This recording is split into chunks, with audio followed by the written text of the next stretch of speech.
What's going on, everybody? Welcome back to the channel. Or if you're new here, welcome. It is that time, guys. This is it.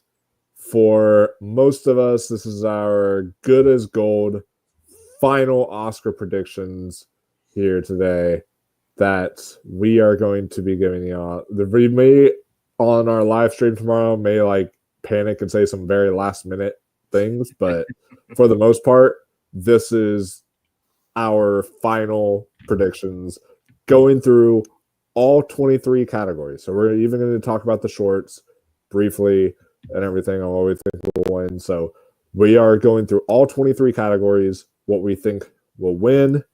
And then once the Oscars happens, we'll give a shout out to whoever got the most right. So that'll be really fun, but I'm nervous because this has been, again, a very unpredictable award season, and there's been some crazy kind of twists and turns, and I feel the Oscars could honestly go any way, especially in some above the line categories. So we will definitely talk about it, and I'm very happy to be joined by my esteemed panelists of award pundits. Tristan, how are you doing? I got one day more for the Oscars. So there you go. I can't believe it. We're finally at the end of this season. It feels like the season's been going on forever with the highs and the lows and who is winning, who is losing. And yeah, I'm nervous. This is our final shot to make predictions, and it's gonna be hard to make these final choices. A lot of the categories I feel dangerously confident in right now. Like I'm going into this feeling like, oh, I could win all the categories. When I feel that way, I know it's a bad time. Like you go into it that confident, and you're probably gonna be wrong. So we'll see how it goes tonight. Oh yeah, you never want to go into anything too confident because especially in an award season this unpredictable. But we thank you. We have him back again. Jonathan Carroll, thank you for joining us. How are you doing? Yeah, my pleasure. Yeah, one day more. Yeah, this is the most chaotic, unpredictable race in years, to be honest. Probably since Coda year. That's untrue. The Nomadland year. The Nomadland year. And I like this. Look, say what you will, but since my number one picks of the year last few years won, I mean EAAO, Everything Everywhere, and Oppenheimer, that's great, awesome. But look, my number one is still in play, but I'm not as confident it'll win the best picture of the year. So, and I like that. So let's get this show going. Yeah, and once we get to best picture, we'll talk about it. But there's even a bet that was discussed over Awards Roundtable that we will go into further detail on, and kind of still the bet that is that's going on. So no, but it's changed. It changed. Oh, it's changed. Okay, we'll talk about it then when we get to it. We'll see. Yeah. So and then what about you, Ross? I'm just excited. This is like the most competitive one in years because last year it felt even longer because we knew that Oppenheimer was just going to sweep the minute that we saw the movie. So, oh yeah, but yeah, so no disrespect to Oppenheimer, it's still a great movie, but oh yeah, no, for sure. So we'll just run through the list. We'll do best picture last, of course, because that's the big category. So we'll start off. I guess we can just start off kind of with the shorts. Run through those, and then see what we have to say. I know I've seen a few of these. I know Tristan. I think you've seen them all, right? Because you went to animated and live action shorts. I did not see documentary shorts, so that's the category I missed out on. But I saw the other two. Interesting, because documentary shorts, what I actually have seen the most of. So that's interesting. So I'll be able to talk about that, and then we'll be able to run through them briefly. But for best live action short, we have Alien, Anuja, I'm Not a Robot, The Last Ranger, and then The Man Who Could Not Remain Silent. So out of all of those, which one are we feeling? I'll start down the ladder and kind of work our way up. So I'll start with Ross first, and then I'll go last. But which one are you feeling for those? Having not seen any of these, but the most interesting one to me sounds I'm Not a Robot. I did see that one today. It was actually really good. So that's what I talk about. But what about you, Jonathan? I haven't seen any of these, but the one I've heard the most talked about was Alien, and the synopsis sounds intriguing. Yes, the man who could not remain silent is the favorite according to odds, but I've heard more things about Alien, more positive reception. So maybe I'll go with Alien for now. Yeah, for now. I know for you, this could also easily change because Simicaro on social media, he'll be uploading his final Oscar. Well, I'm not going to include the shorts. So. Okay, cool. But what about you, Tristan? I'm gonna go with Alien, or I've been hearing it pronounced Aline too, because it's also Aline. kind of a pun on Aline versus also Alien, because it's about people who go to check their green card status and are then arrested on site for being illegal, and it's very timely in its story and its themes. You know, people who are trying to do things the legal way and are yet still being punished for it. And I think the fact that immigration is so much on the forefront of the conversation right now is going to push Alien up to the winning spot here. But yeah, I would also not rule out The Man Who Could Not Remain Silent. It's also similarly timely, somewhat similar to I'm Still Here, where it's about like having to see the slow rise of fascism in your one little unit and trying to resist it. And I think if you want to go off of pure like cinematic quality, like the visuals themselves, The Man Who Could Not Remain Silent is really, really great in terms of its cinematography and its visuals. It looks like, you know, any feature film would look. So that is a good shot for it. But purely for the timeliness and also the fact that Alien is just a really, really great short, I'm going with Alien. Yeah, for any of y'all curious, Alien is streaming free on Vimeo. So if you guys go through the Vimeo website, y'all can watch Alien for free. I'm going to be watching it tonight after the stream is done. I've seen now 2 of these. I saw Anuja today, and I got to see I'm Not a Robot today. And my favorite was I'm Not a Robot so far, but I'm going to try to check out the others here soon.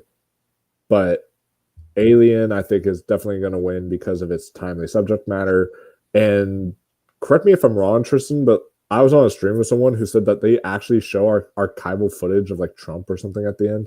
So yeah, they definitely tie it directly into like current events, and the way that it feels like that's been on the news like every single day. I think that's going to kind of remind people of like this is a very important issue that's happening right now.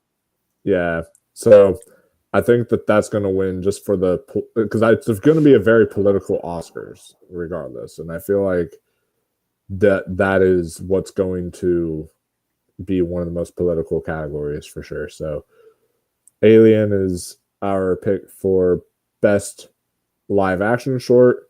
We can move on to best animated short, which has Beautiful Men, In the Shadow of the Cypress, Magic Candies, Wonder to Wonder, and Yuck. So a great title. It's like that. It's like my year of dicks that one time. But yeah. So for best animated short, which one do you got, Jonathan? I haven't seen any of these. Yeah, I guess. Boy, I've heard good things about 2 of them, but I'll just go with Yuck. Nice. Yeah, that's what I'll go with. Yeah, that works. So Yuck. Yuck. And then what about you, Tristan? My favorite of these was Beautiful Men, but in terms of which one I think You is are a beautiful man. Oh, thank you. Yeah. It's about this podcast, actually, believe it or not. You know, Right. but I'm going with Wander to Wonder for the win here. It's been winning at other shows once in a while, so it's hard to nail down the shorts. The shorts are always almost like throwing a nail at a haystack or whatever. But I'm going with Wander to Wonder just because it's been winning at other shows, and I think in the end, the fact that it's been winning at high-profile animation shows to me that the animation branch really likes it, so I could see them pushing for it. But yeah, I'm going with Wander to Wonder. But I also really like Yuck. I also really like Beautiful Men, so I would be happy to see either one of those take it. But for me, I'm feeling Wander to Wonder. Yeah, I'm gonna lean Wonder to Wonder as well. And the main reason I haven't seen it yet, 2 of these are available to rent on Vimeo, by the way. You can rent them for $3.99 for Yuck and I believe the Shadow of Cypress. So or no, Beautiful Men. That's it. Beautiful Men and Yuck. So those are the 2 that are like available to rent currently. So I'll definitely get those checked out before tomorrow. But yeah, Wonder to Wonder, the main reason I'm saying that one's going to win is because of BAFTA. It won the BAFTA for Best Animated Short Film. And I think it even won the Annie for Best Animated Short or something. So it's been actually doing really well as far as precursors goes. So yeah, I'm gonna say Wonder to Wonder. You convinced me. I'll switch. Wonder to Wonder. Yeah. I'll switch. Yeah. Wonder to Wonder. Yeah, those especially below the line, BAFTA is always really good with below the line categories. So what about you, Ross? Yeah, I'm gonna go with Wonder to Wonder. Sound interesting, but also like Beautiful Men does sound like really heart wrenching in a way. So yeah, Wonder to Wonder though, it sounds really good. And plus, like it actually like, has an underrated actor. I looked up the voice cast for that Wonder to Wonder, and it actually Toby Jones is in it. Oh, nice. So for documentary short, and I'll send you the links, Tristan, to watch some of these because I know where they're streaming and all that stuff, so I can send you them. Could you send me them so I might watch a few tonight? Yeah, I'll send you them as well. I'll talk about my favorite once it's my turn, but I've seen 4 now out of the 5 of these, so I have seen a good amount. So the documentary shorts, the 5th one's just not streaming anywhere, but I've seen at least a good amount of these. But which one are you going with, Tristan? This is the one category I'm kind of blanking on, but for me, I'm going with The Only Girl in the Orchestra. I think the fact that it's available very easily on Netflix and something that Netflix can really push is going to be a good thing for it. And I think the political side of it, like you said, it's going to be a somewhat political Oscars, but I think this has a mix of being political in the way that it's about representation, but it's also uplifting in its own ways with the story. So I'm going to go with The Girl in the Orchestra. I think it has that perfect balance of being political, but not like too political. And the fact that it's on Netflix is what I really am leaning towards, because I think Netflix is going to just make the fact that they can push that for a win is going to be a big thing. So for me, I'm stuck between 2, and I need a little bit of help deciding between 2. Only on this front, are the Oscars cool? Because if the Oscars are cool, then they would go and pick one that's like the cool pick. But now they might just pick it's like a normal formulaic doc, but at least was still really heart wrenching, So on that front, I don't know. Like, are they cool enough to pick the cool one? Because the cool one would be Incident, which is which is my favorite of the ones I've seen so far, because it is a documentary all done through body cam footage of police officers. So it's basically a police officer who murders this black person, and the whole entire drama that goes down behind it from the perspective of the cops, from the aftermath of like all the citizens who watched all this stuff, but it's all just done through body cam footage, and it's really, really interesting. And because of how unique it is, that would be the cool pick. But part of me is thinking they're going to go with, which is my second choice, it was a great film, was I Am Ready, Warden, which is about this man in Texas who's on death row, and it's basically his he's a prisoner, and it's basically his kind of redemption story to reconnect with. He's like connecting with the victim's son, I think is what it is. So it's one of those things where he's trying to make his life better before he dies, and it's a very anti-death penalty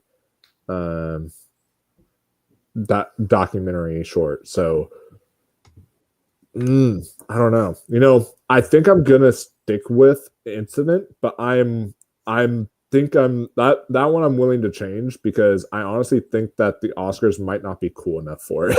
Mm-hmm. But we'll see. What about you, Ross? I Am Ready, Warren. It actually like sounds like the story I heard like back in school. It's this guy named like Tariq Khamisi, like he was a pizza driver who was killed, and then like Tariq Khamisi's dad and the shooter's uncle became friends. I actually like educated schools about like how to do the right things. But yeah, I Am Ready, Warren sounds more like the Oscar type pick. Yeah. And then you, Jonathan, what was your pick there? So all three of you picked different documentary shorts. Okay. Are you gonna pick different? Are you gonna pick the? No. I haven't seen the one. Hearts or No.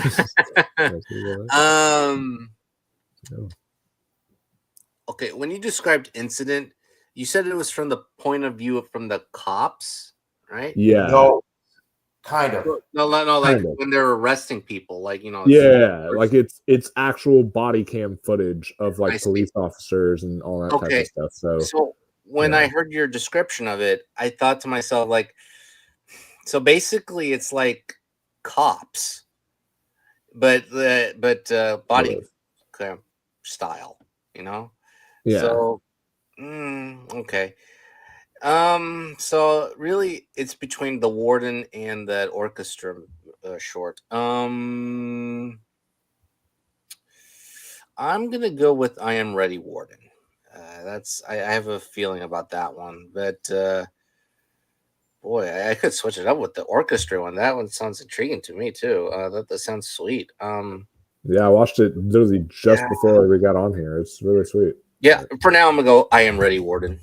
Hey, Mike, can you help me understand this thing about that incident? It says, they explain, like how it's shot, and they said it as a synchronized split screen montage. What does that mean exactly? Okay, so yeah, that is true. There are that's what I mean by it being really cool, is that there are split screen moments. There's like the body cam footage from the actual cop who did it, who's talking and interviewing with all these other, who's like, then there's the people who show up at the crime scene, like the other cops, and then split screen with them. And so it's done like kind of, and then there's all this different split screen kind of stuff that happens during some of these like interrogations. It's like, I say interrogations, but it's more so like they're showing up at the crime scene saying like what happened, blah blah. And then dash cams, I read too. Yeah, there's they even use some dash cam footage as well. So like they implement dash cam footage with body cam footage. Like they do a bunch of different unique stuff in there. That's really well done. So it's 30 minutes. It's pretty easy to watch. It's on YouTube for free. So if y'all haven't seen Incident, definitely check it out. It's excellent. So those are the shorts categories. So now I guess we can move on to original song. Yeah, and that was not the most difficult categories. No, and then like, okay, so can we all agree on something though about it though? The 16th time will not be the charm for Diane Warren. No. Probably not, but I think this is probably the strongest shot she's had in a long time. It's true. We'll talk. It's my turn this time first, but it's easy. Yeah. So first off, weakest category of the entire Oscars, and I agree. And it's like, yeah, and I'm just coming as someone who's seen like who hasn't even seen all the animated shorts or all these other shorts, but I guarantee you, if I saw them, then at least that would be a better category than this shit. Like this is terrible. I just there's only one decent song in this entire lineup, and it's the Like a Bird song. So my heart obviously wants that to win, but I think the Oscars and Netflix are showing they don't really care that much about the controversy, because like Netflix is like paying for Carla to be there, and the Oscars are like saying now that like they'll like support her being there or something. It's weird. They're like all of a sudden it's like they don't care about controversy. Well, the thing is that voting was closed when that happened. So no harm. Oscars voting wasn't closed when that happened. No? No, Oscars voting closed like right before BAFTA or like right after BAFTA. It was like, yeah, so like the second round of closing. I see. Second round of voting closed right after BAFTA. So, so yeah, well, she didn't have a shot. Spoiler alert: she doesn't have a shot, so it's fine. No, she doesn't. But here's the only reason why I'm questioning this category, because people are saying like El Mal, like it's gonna be Zoe's Oscar clip. Like they're really trying to focus on Zoe in that specific song, but we can't deny the fact that Carla is a part of that song. While Mi Camino is strictly a Selena Gomez song, Carla literally sings her own lines, has her own parts that she sings in El Mal. So we cannot get past that. So I feel like by awarding the song, it's like let's award the song that Carla also sang, you know? So, but I'm still going to go for it because precursors have spoken and it's not lost yet. And so I just think it's still going to run away with it. I'm hoping the two songs cancel each other out and Diane Warren can win or something, or Like a Bird. Who knows? But I don't think they will. What are you, Ross? I'm gonna go with El Mal, but the funny thing about that, like a Bird, I always don't think it's an original song until I actually hear it, because like there's another song by Nelly Furtado is I'm Like a Bird. Oh yeah, that's true. But yeah, El Mal. What are you, Jonathan? I think we're overthinking this. It's El Mal. Yeah. Sure. Yeah, I agree. It's El Mal. If something else was showing up at like any other show, I could see it. But even with the controversy, El Mal has not been slowing down. And when you look at this, it says El Mal from Amelia Perez and has all these names. It doesn't have Carla Sofia Gascon on there. So if you're voting, you might not necessarily think about Carla when you're thinking about El Mal, because her name's not on there. You're not really thinking about like her being on the song. So you might just say, oh yeah, El Mal, that's the song from Amelia Perez, and that's the song that Zoe Saldana is on, so I'm going to vote for that one. And you don't really think about Carla when you're voting for it. So yeah, I think it's El Mal. And yeah, there's no point. I love to see something come in here and surprise, but like El Mal has been doing so well every single show. I don't see how it goes anywhere else at this point. Yeah. Yeah, that's true. They do award it to the songwriters rather than to who performed. So that's one thing to consider for sure. But with that, we can move on to original score. Sure. Since we just did original song. One of the best categories, in my opinion. Absolutely. So always a good category now. A competitive category. It could have been better with, or a couple more on there. Yeah, you could have swapped out some. you could have gotten challengers, but oh, did I say something? Oh, sorry about that. Oh, man. Yeah, so we'll start off with you, Ross. What do you think is winning best score? This is tough, but I'm gonna go with The Brutalist. I just have a weird feeling, Oh yeah. What are you, Jonathan? Da da da da da da da da. Welcome to America, The Brutalist. Yeah.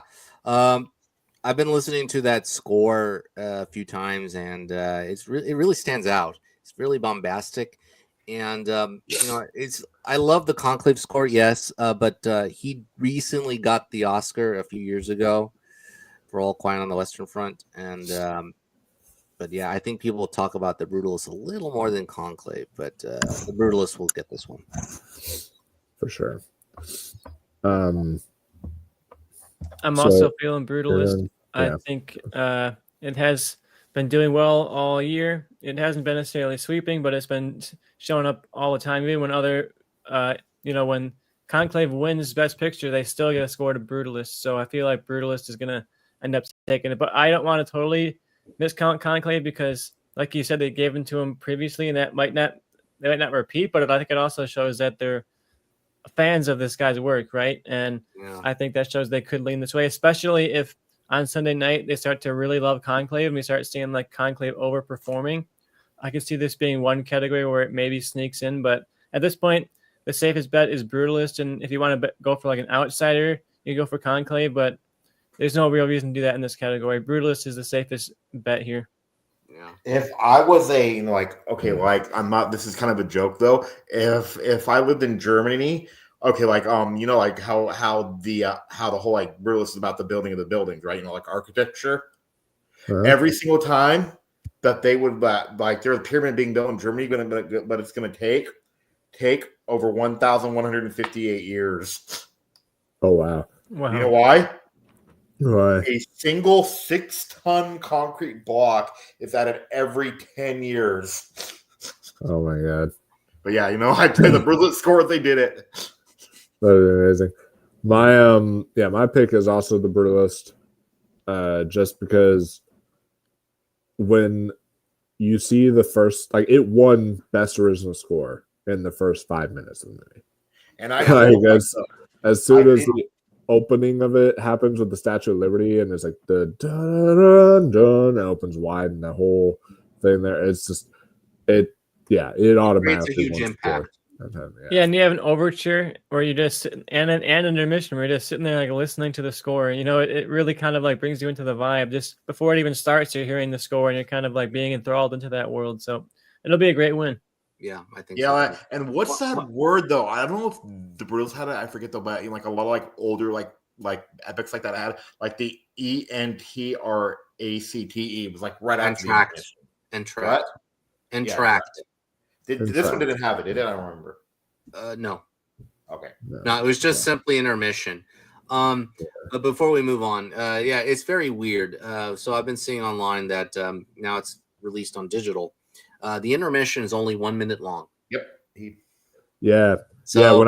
When I got my screener, when I saw it as a screener, it was only 1 minute on the screener, but like in theaters, it's 15 minutes.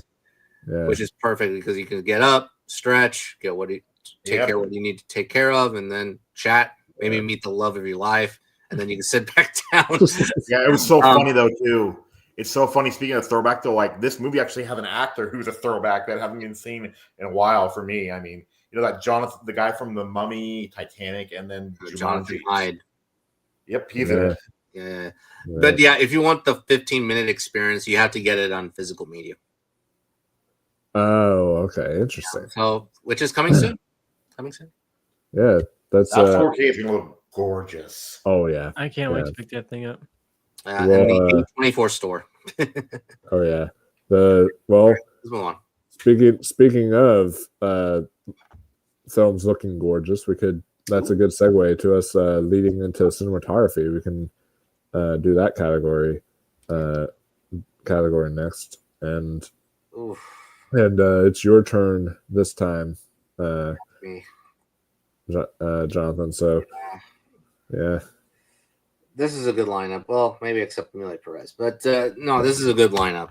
Should have been Nickel Boys instead of Amelia Perez. Then it would have been you know what? I would have been with you on that because when I saw Nickel Boys, like, wow, this cinematography does stand out a little bit. Yeah. So it's good.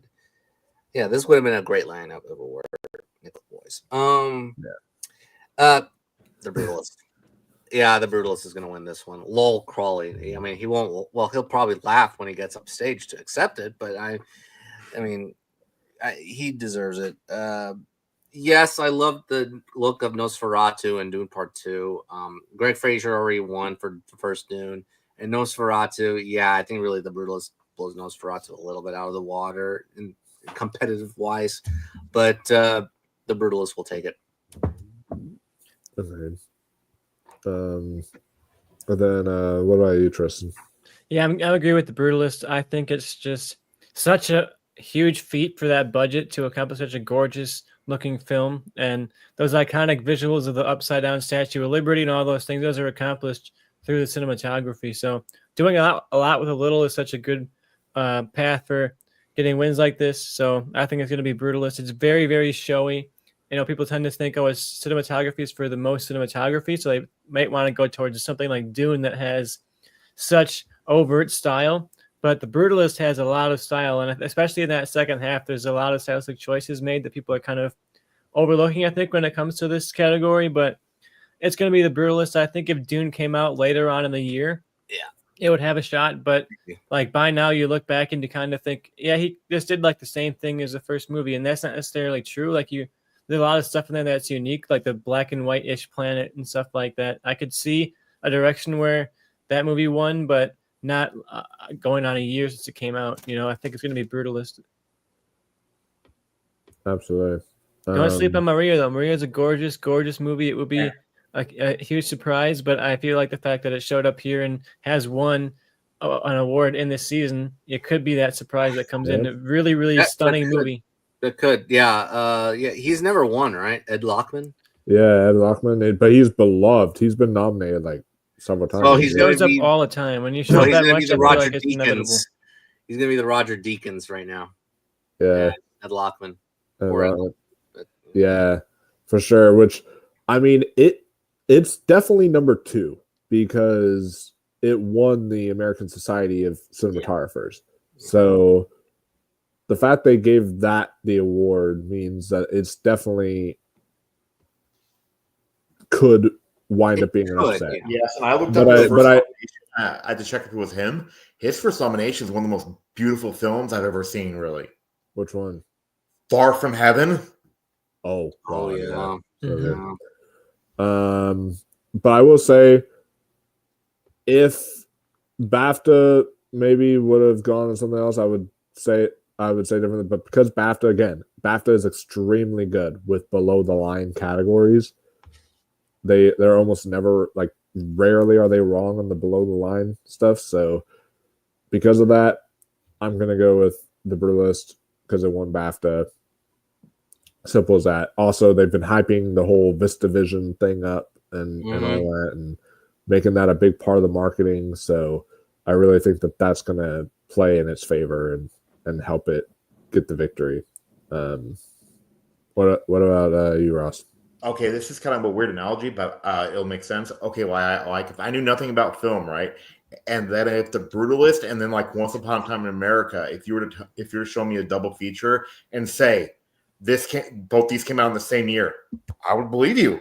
So yeah, it's supposed to be a throwback, and the cinematography does its job, I think, the best out of all these. So yes, it's a throwback, and it's just gorgeous. So yeah.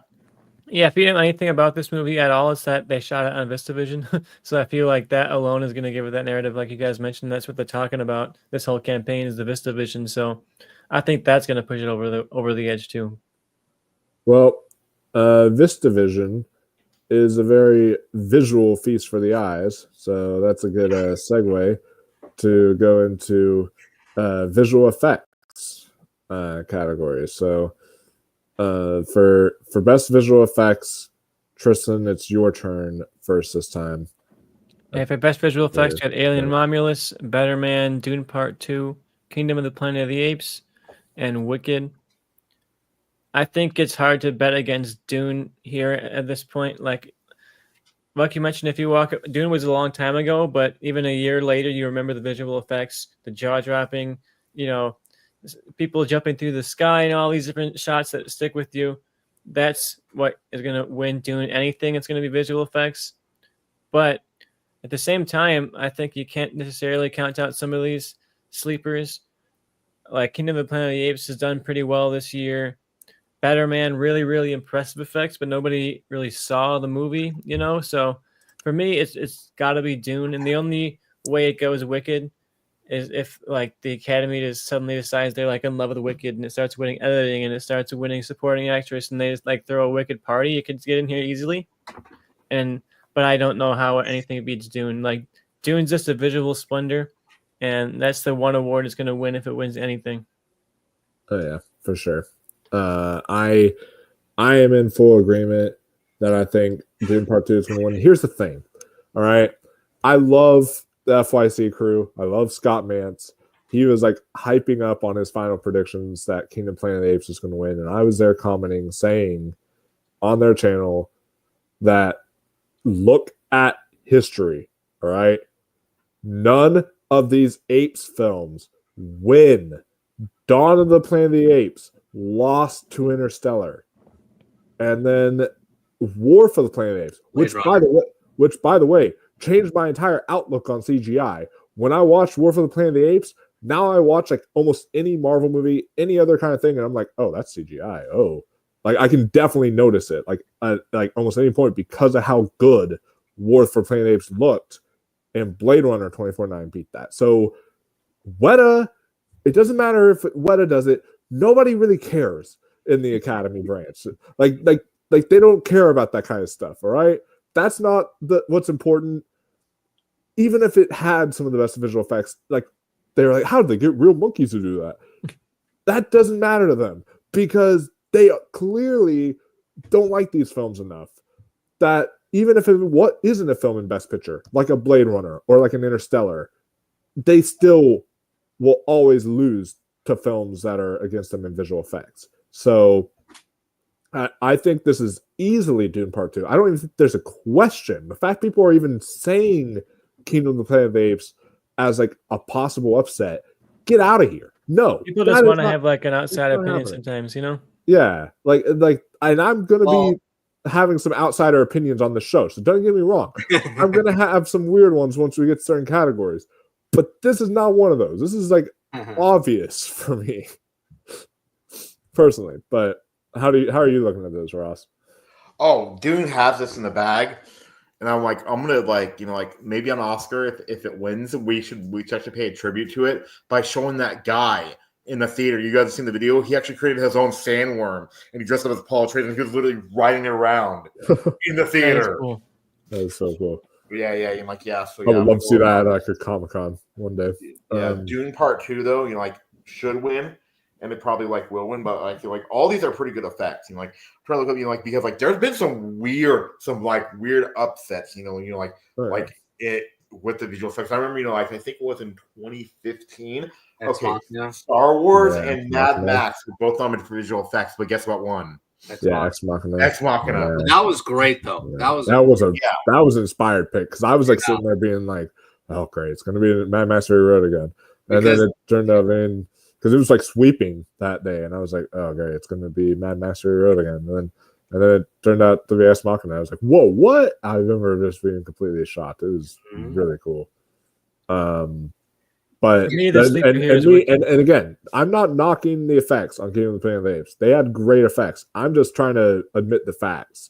I just wanted to throw that out there. But what are you, John? John, how are you looking at it? Oh no, I'm going to go Wicked.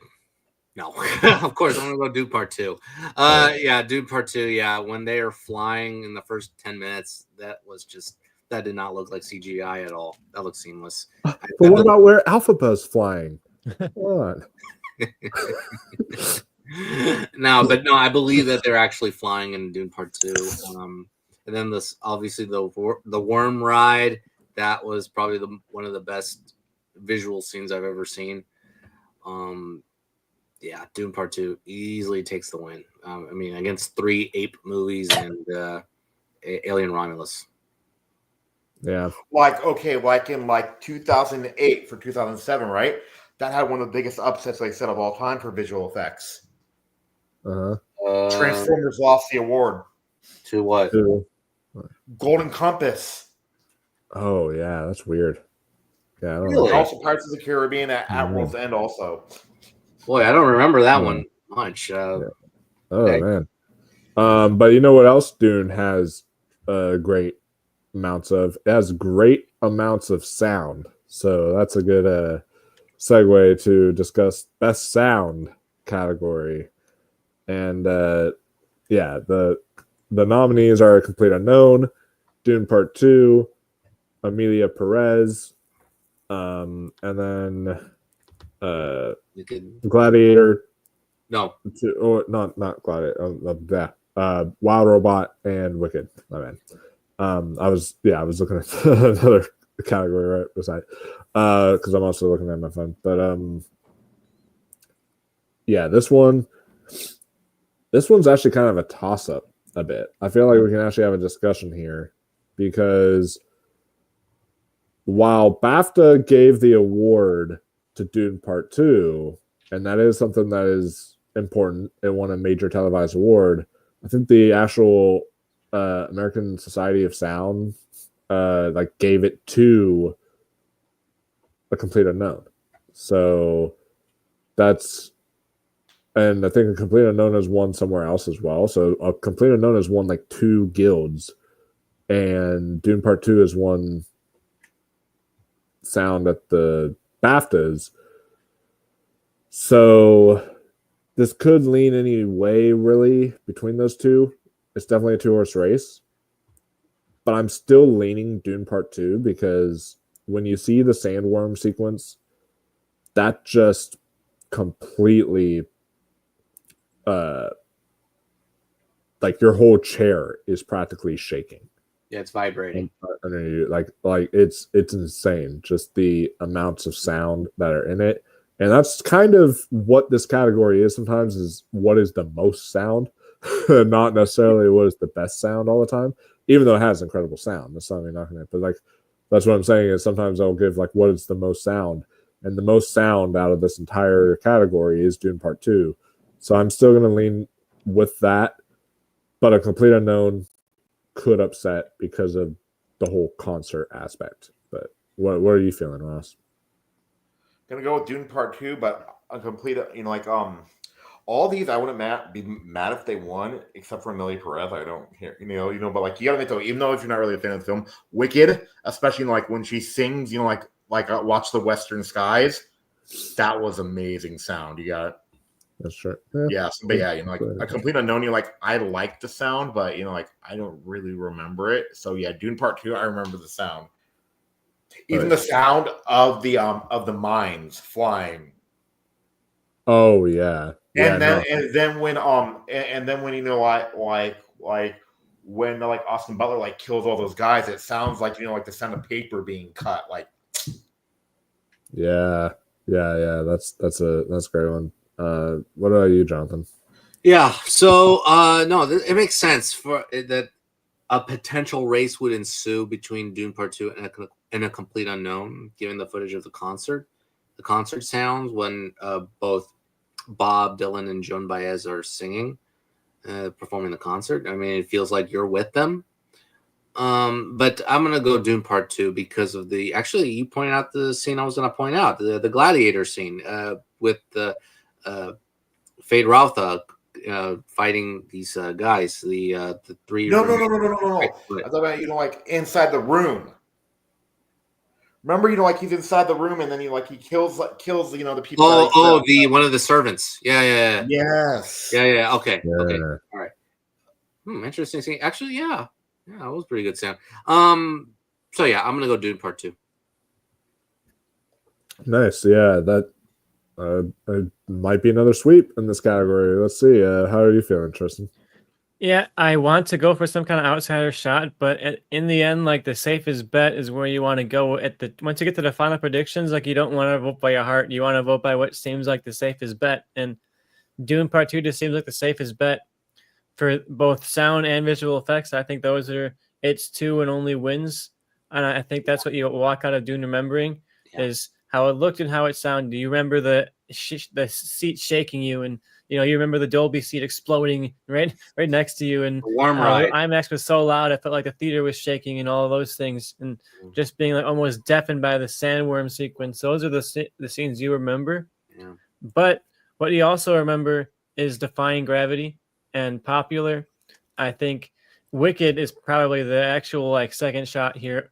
Complete Unknown and Dune, as people are talking about, but I don't think you can discount Wicked. I think the fact that they had all that great live singing and that the songs all sound great is a huge reason to consider Wicked. And I think also the fact that people just really like the music here, and you can't vote for the music at the Oscars, but you can vote for the sound. You can also vote for the score. So I think those are 2 categories. Wicked is absolutely a sleeper and that people have to watch out for. And I think internet film people like us tend to discount Wicked for some reason as this total impossibility in a lot of categories, but I think you got to look at Wicked as a very, very strong contender here. But in the end, I am going Dune because that's just the safest bet here. Well, you just added another great segue because you know what else Wicked seems to be a sweeper in is production design. So let's move on to that category and Um, and see what we think. So well, maybe production and costume design. So we'll get to this would be we'll quick, tackle actually, I think. both of those. Yeah. So yeah. So Ross, what are you feeling for production design? Wicked, but I would be Wicked. Okay, is actually my fifth. Like my fifth. Like here, but still, like all of them are really cool. Like especially like Dune when they're walking inside the teepee things. You remember like. Oh yeah, And then and like of course the brutalist, gladiator like, arena in it. Yeah, like the brutalist scene. You like where they literally pull out the bookshelves so they could read the first edition. Like with the sunlight. And then like Nosferatu, like his house, His kind of castle. Orlok's house, and then Conclave, like I cannot believe though that they literally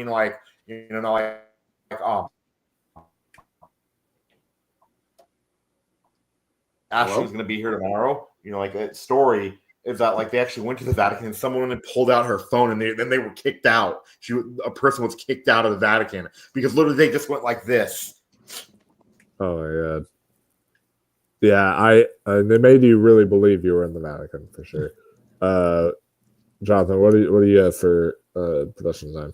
Actually, I am with Ross. Actually, Wicked is my least favorite produced, by design of the five. Yeah. Because he described all of them pretty well. So I'm not going to go into it that heavily. But I'm going to go Wicked as well. If I were to pick, this is very difficult. If I were choosing, if I were voting, I would have gone Conclave, to be honest, because of the way they, designed the Vatican and all this stuff. I believed that they were in there.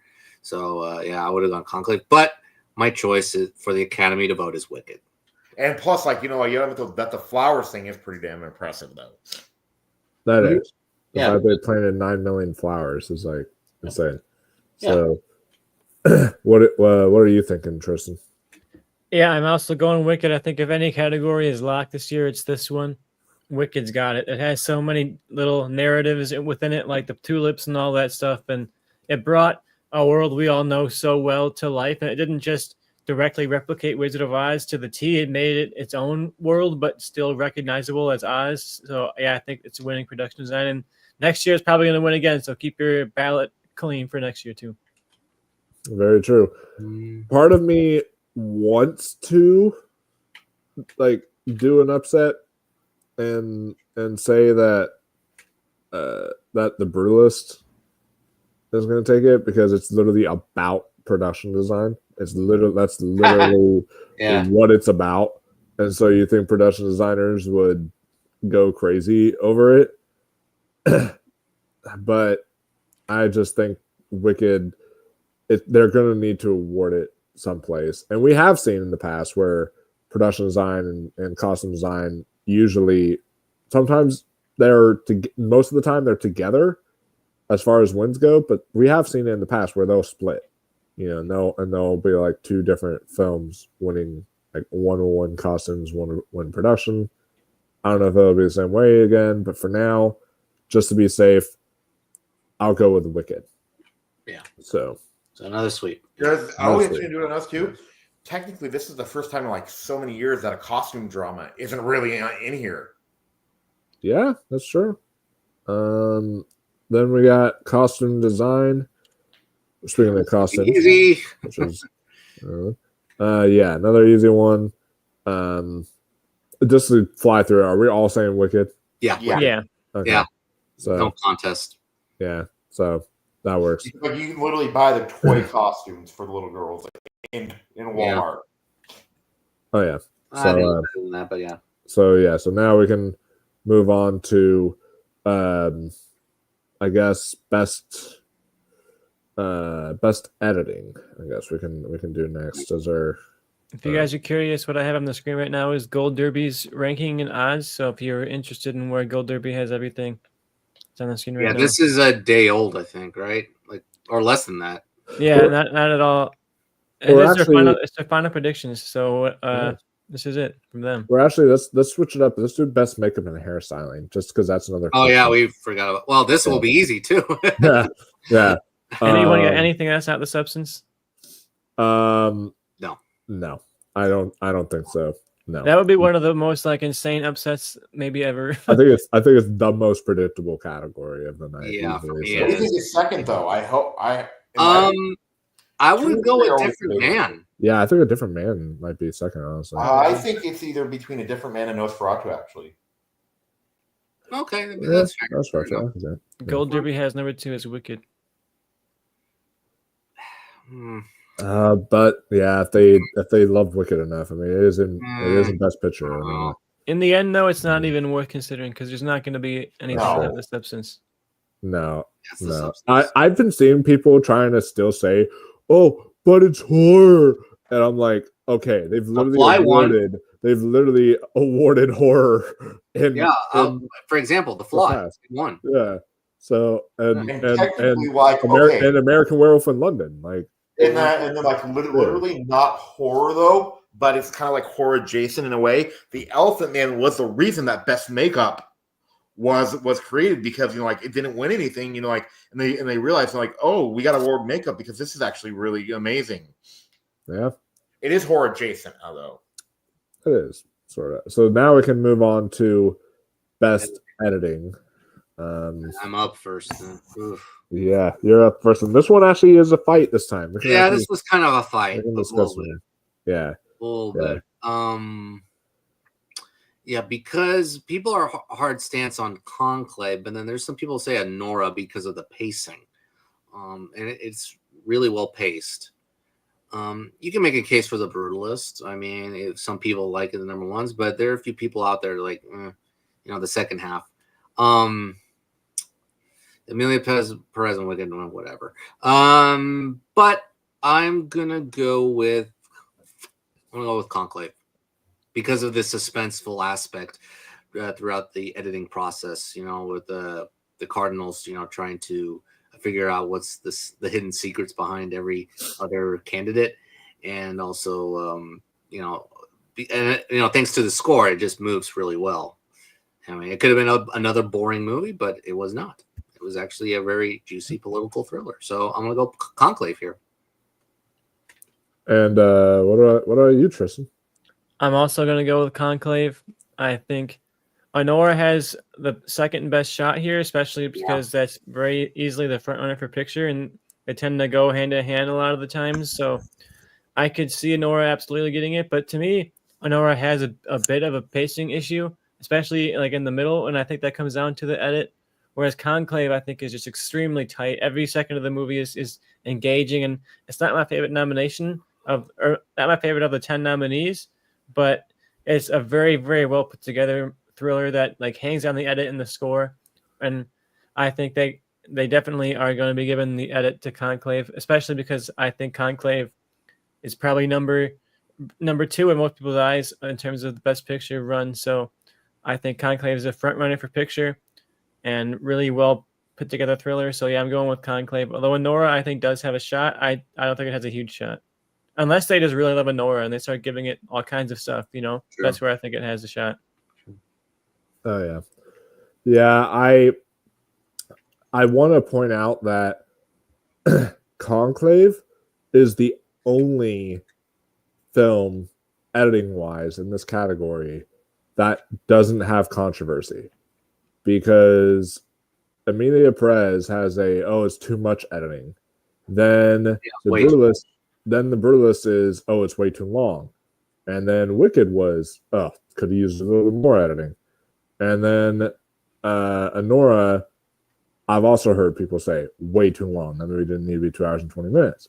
I have not say it's like 2 hours, but yeah, I've not heard anybody say that kind of talk about Conclave. Not a single peep have come out saying it was too long. All this stuff, I've not heard any of this kind of controversy. So it also helps that Conclave is technically the shortest of all these movies and of all the Best Picture nominees. So I think that'll also help its favor because of how tight it is. all that. So yeah, that's and because it won BAFTA, I think that's also a really strong indicator that it's going to win here. So How long is I'm Still Here? I'm Still Here is 2 hours and like 20 minutes as well, or 2 hours and 18, somewhere like that. Yeah, it's like close to 2 hours and 20. It's not exactly. Substance is long. Yeah. Amelia Perez. Well, who cares? It felt like 4 hours. Yeah. Yeah, you're right. Conclave is the shortest. Yeah, you're right. Yeah, because it's like 2 hours max, and that's like yeah. Nora's 2 hours 18 or something like that. Yeah. So makes sense. Yeah. And then what about you, Ross? Okay, I think that Conclave, like, is the best editing. Like, the beginning, like how they make a movie that tight, like, and then like like a bunch of priests arguing, like, it's the editing that saves the movie. I think really is because also too, like it does like tension well. While at the scene, like where you hear the two people arguing inside the room. Remember, not with the whole, with the whole like African priest thing. So yeah. So yeah, I'm gonna go with Conclave for best editing. And the editing was amazing. So for sure. And then we can. That's it. Yeah, we can move on to now. I guess we can do, since we just talked about Amelia Perez and talked about how long I'm Still Here is. We can go move on to best international feature. Okay. Do that category where we also have a discussion to be had here. Because are you sure? Are you sure about that? Again, I'm telling you, they don't care about. They don't care about the controversy. They seem to really not be caring right now. Like. It's one of those things where, like, the fact the Oscars are like, oh, let her come to the Oscars. Yeah, that's all good. It's like they're not acting like it's a big deal at all or anything. So it's really I think we're kind of overthinking the hate here that Amelia Perez is just gonna have, but we'll see. Tristan, you're up first, so you have a chance to talk about Amelia Perez if you are still going with that. But yeah, look, my favorite movie here of the ones I've seen is definitely I'm Still Here, and if it won, it would be like one of the greatest wins I've experienced in watching the Oscars live. And for the last couple of weeks or so, I had it at number one. I thought for sure that the controversy was going to be enough to take down Amelia Perez, but that hasn't really seemed to be happening. Like all of these shows, even since the controversy, it's still been winning in a national feature, and sure, I'm Still Here did better at the Oscars than it did at other shows. Like I made it for picture, so it shows that there's a lot of love for this movie, but people are claiming the Amelia Perez scandals are going to kill it. But when? We haven't seen that happen. And it killed The Climb, but it didn't kill where it was at. Like I feel like after the Globes, it was like, oh my God, this thing's going to climb all the way to the top. And then the controversy come up and it kind of like cut the ladder off. It was like, you're not getting any higher than you already were at. And where they already were at was international film and song and supporting actress. So I think they're going to end up with all three of those still, because it's not going to rise up any higher than it was. But I don't think the controversy is enough to kill it, especially with the Academy, because it's a very online controversy. I feel like if you're on Twitter all day long, you're really, really mad about Carla Sofia Gascon. But if you're just some old guy who's a producer that votes in the Academy Awards, you're like, oh, I heard the actress had some kind of like Twitter fallout or whatever. I don't really know. That happens all the time. I wonder if you're not online, do you really know the details of this controversy enough for it to kill the whole entire movie for you? I don't think so. So for me, against my heart, I'm voting for Amelia Perez here for international film. I think it's going to survive the controversy in these three categories, but it is going to be a nail biter. Yeah, okay. Here's the thing. Again, I needed to preface this. The Oscar voting did not end until the BAFTAs were over. It was like 1 or 2 days after BAFTAs were over that Oscar voting completely ended. And Amelia Perez had all the drama happening while while voting was happening for BAFTAs, by the way, is when the drama of like what she said and all that kind of stuff came out. And at BAFTAs, it still won Best International Feature. And that was kind of my moment. I was getting scared because I was like, that needed to go to I'm Still Here. If I'm Still Here won the BAFTA, then it would have been, for sure, I would have been like, oh my God, yes, finally, I'm Still Here is going to actually win the Oscar. But it looks like if there's any controversy, it's just going to be for Carla. But also, here's another thing, is that if it wins Best International Feature and she's attending the Oscars, she's going to be allowed to come on stage. Maybe. I mean, maybe. I don't know. So that's where it's kind of a sticky. That's where it's kind of a sticky situation. Shoot. I am still gonna say I'm Still Here, and the reason I'm still gonna say that is because of the passion.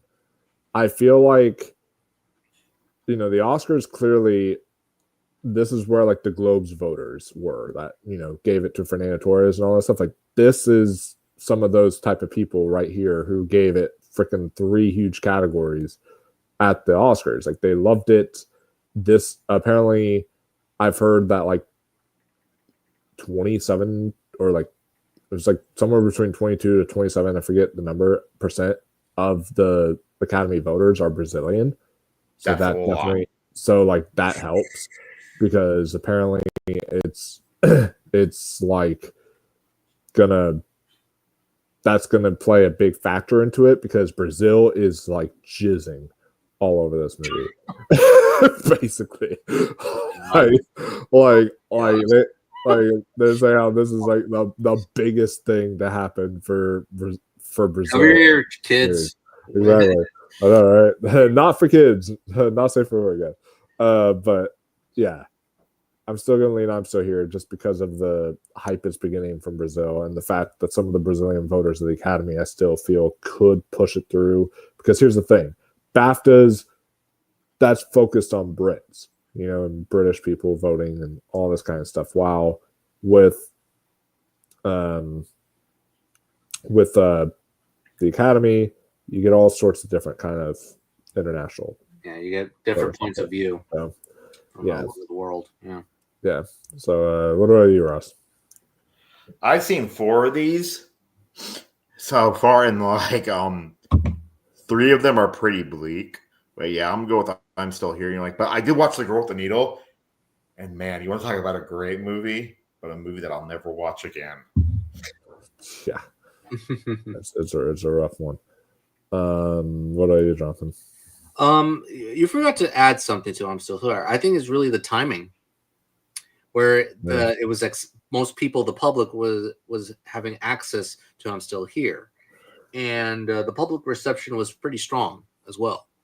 And I think that timing definitely benefited the voting process for I'm Still Here. So as the hatred for Emilia Perez was rising up, you know, continuously throughout this campaign, the love for I'm Still Here was definitely rising. So just because of that, I am going to go with I'm Still Here to win this award. Yeah, it also was released in that sweet spot, like Yes. where it was like January was its limited release and like February was its wide release. Like it was released perfectly in that sweet spot to win. Yes. So Yes. I'd be happy to see it. I'm not going to complain. Oh yeah. So now we can move on to Best Animated.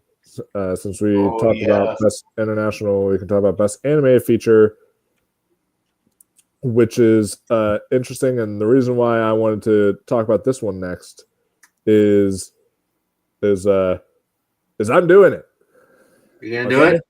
I'm gonna do it. I'm gonna pull a Scott Mantz right now. All right. Everyone looked at him crazy. You were all gonna look at me crazy, and I'm okay with that. All the chat is gonna say I'm a lunatic. This is the first huge, like, massive, like, what the fuck are you doing, Wolf? Like, why? That I'm doing of the night, and that is Flow. I'm telling you, I am believing in this film. I have full faith in it. There is passion, just like that passion for I'm Still Here. there is passion for flow from Latvia, from all this stuff. The fact that, Independent Spirit Awards will not have an effect on the Oscars, especially since the voting was done. But the fact that it beat All We Imagine Is Light for Best International Feature at the Independent Spirit Awards just goes to show you the passion that there is for flow. That just so many people are loving this movie, and just that so many people were able to relate to this movie and connect with it. Adults, kids alike, everyone. I have faith in, and here's another thing too, is that people are all concerned, being like, oh, wow, Robot won the Annie. Guess what else won the Annie? Flow. It wasn't eligible for the main Annie prize. Why? Because it was only eligible for Best Independent Animated Feature. But the Best Animated Feature that the Wild Robot went up against was it went up against Transformers 1 and all these other crap blockbuster ones. But it was the animated independent feature that Flow won, which was beating out Memoir of a Snail and some of those other ones that we expected. So it still won the Annie in a big way, and it has won the Globe. And it didn't win the PGA. That went to the Wild Robot. But I just feel that we shouldn't underestimate the international branch. And I do feel that if Wallace and Gromit didn't exist, obviously BAFTAs went with Wallace and Gromit because that's their home, British. Of course, it's gonna win. But if Wallace and Gromit didn't come out, and it was all the other nominees other than Wallace and Gromit, I fully believe BAFTA probably would have gone with something like Flow because of the international branch, and how BAFTA went with Boy and the Heron, they go with something like that. I definitely would have been able to see that. Now, if Wallace and Gromit comes out and wins this, that's going to be going to be the biggest surprise. That's going to be BAFTA saying, that's going to be me saying, okay, BAFTA's the number one precursor. Holy shit. And then they're going to have their cup of tea. They're going to laugh at us. Yeah, that's going to be insane. So, but it is number 3 in the odds because it won BAFTA for sure. It's now number 3 in the odds. It's number 4. But should be number 3 though. Should be. Wait, what do you have higher than it? No. I'm looking at it right now. What? Oh, and the actual odds on there. Oh, I'm talking about no, it should be number 3 though. Yeah, it should be number 3 just because it won a precursor. So is what I'm saying. So I am still gonna lean towards Flow. I'm doing it. I'm gonna take that risk. See if it pays off. See if it doesn't. If it does, I'm gonna have a Tristan and Amelia Perez moment. I'm gonna throw my headset down and run across the room, so giddy. I'm gonna freaking I'm gonna just have such a great time with that. You're gonna run across the room, and then you're gonna run across I guess his office, Tristan's office, and you're gonna go yeah. The plot twist is me and Tristan are actually living together. I'm gonna run right beside him and be like, ha! No. But yeah, so what do you got, Ross? I'm gonna go with the Wild Robot, but this is the best animated category in years. Oh yes. Yeah, literally, yes. For sure. Yeah, and parents, if you're watching, 4 of these you can show them. Yeah. Don't show them Memoir of a Snail. Nope. That's not. No, but the Wild Robot's good, but I still like Flow and then Memoir of a Snail better. But I'm gonna go with the Wild Robot only because it's been winning almost everywhere now. Yeah. And again, I agree. I like both Flow and Memoir of a Snail slightly better, but I would be fine with either of them winning because they're all. In fact, any of these movies I'd be happy with winning. I like all of them. Oh yeah, all of them I'd be happy. Yeah. Okay, but the first Wallace and Gromit is better than this one, though. Yeah, maybe. I don't know. I'd say.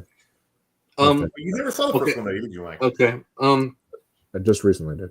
So, You brought up the point about the PGA Animated Feature Award, and I had to look up my history about that. And last year, it was an anomaly because Spider-Man won last year, but then in the Oscar, The Boy and the Heron won. Mm-hmm. So, but really, this has happened, I think, 3 times where the PGA Animated Feature won, but they don't correlate, And then before The Boy and the Heron, this was a while ago after that. It would be the Lego Movie because it was not nominated that year. Oh, wow. Yeah, the Lego Movie was not nominated for Animated Feature, which Big Hero 6 won. And then the other one was, The Adventures of Tintin won PGA Animated, but Rango won. Interesting. Yeah. And then I think that's it. Wallace and Gromit won Animated Feature that year, right? Yeah. Okay. So, yeah. Okay. So 3 times. So I don't think that it's going to happen two years in a row. To be honest, I don't think there'll be. I think there'll be correlation between The Wild Robot and then it winning the Oscar for Animated Feature. So I'm just going to stick because The Wild Robot. I think its momentum is still strong.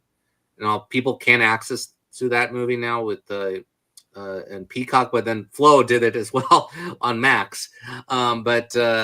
So even more recent too. Then even more recently, yes. Yeah. Actually, all of them you can access. I think, right? Yeah. Memoir of a Snow you have to rent. I think. No. If you have AMC Plus, there's AMC Plus. Oh, really? Okay.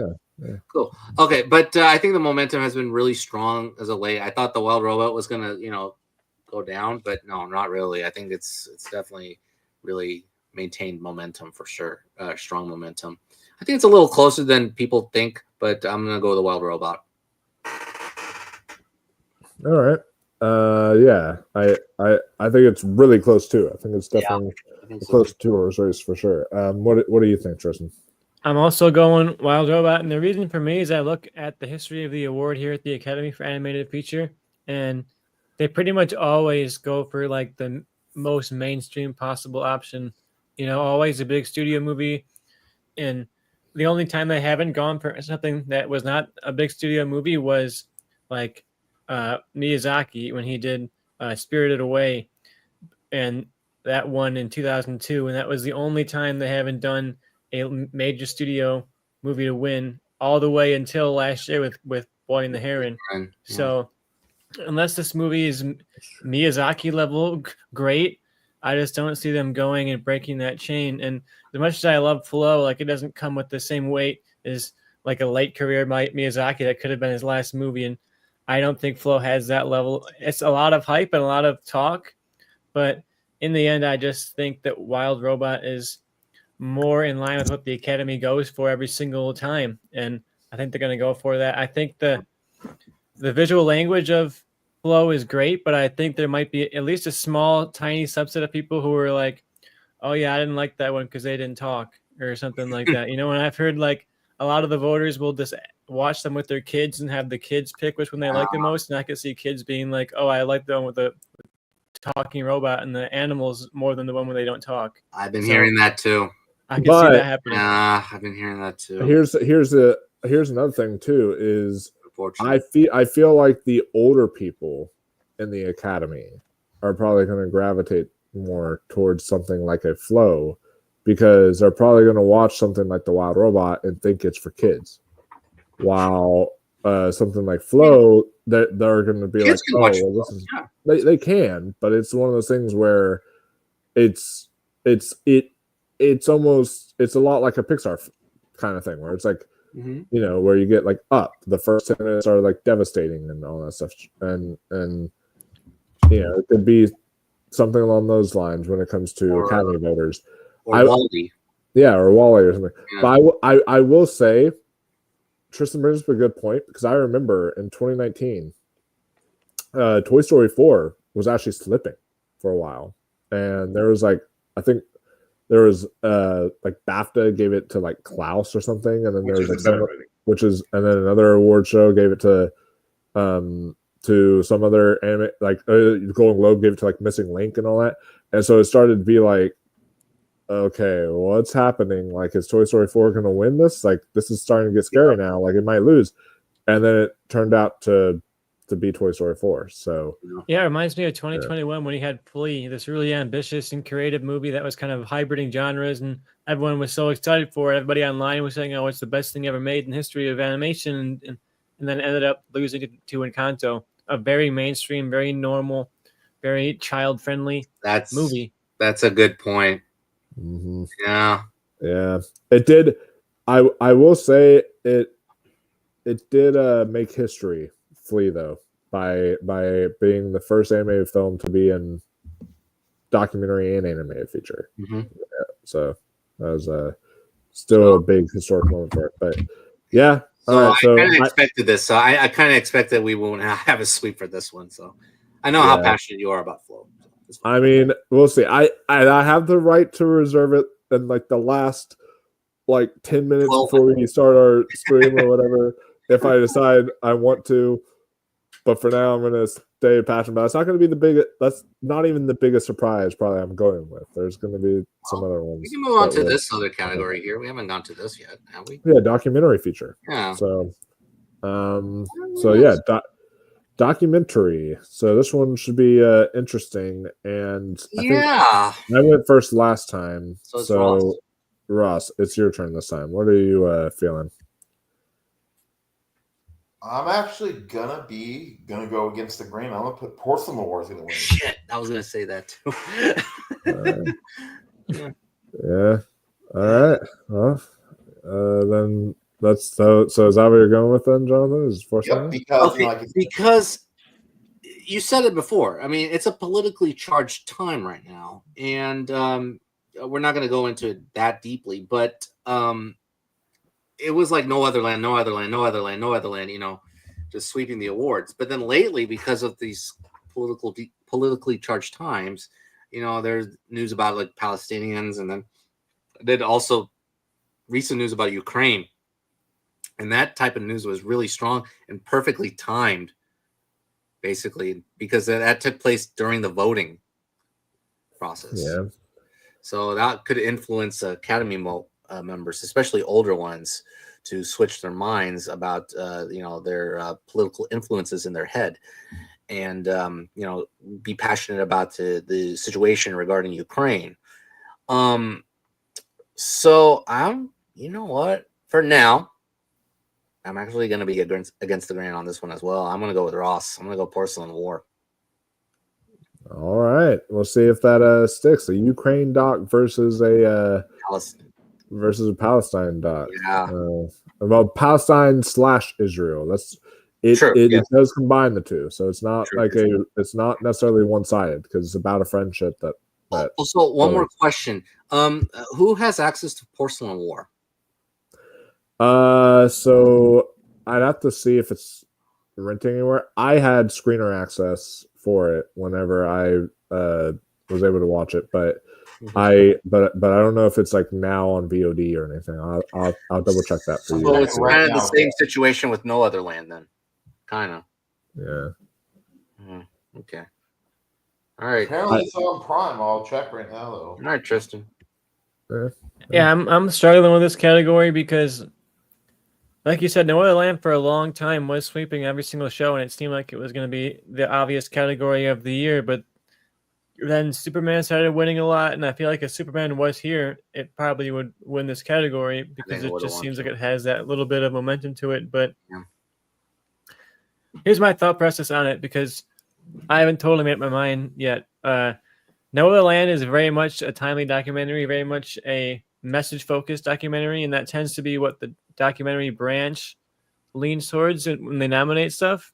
Like, all of these are pretty message-oriented movies, but we also got to recognize that everybody is voting on this category, not just the documentary branch. I think No Other Land is a very, very tough watch, and Porcelain War, even though it's still about a very divisive war and a very violent war, it's not really about the war itself. It's more about like people within the war and how art can kind of be used as this like cathartic experience to get you through traumatic times, and they can ultimately can come through these very, very hard times brighter on the other side.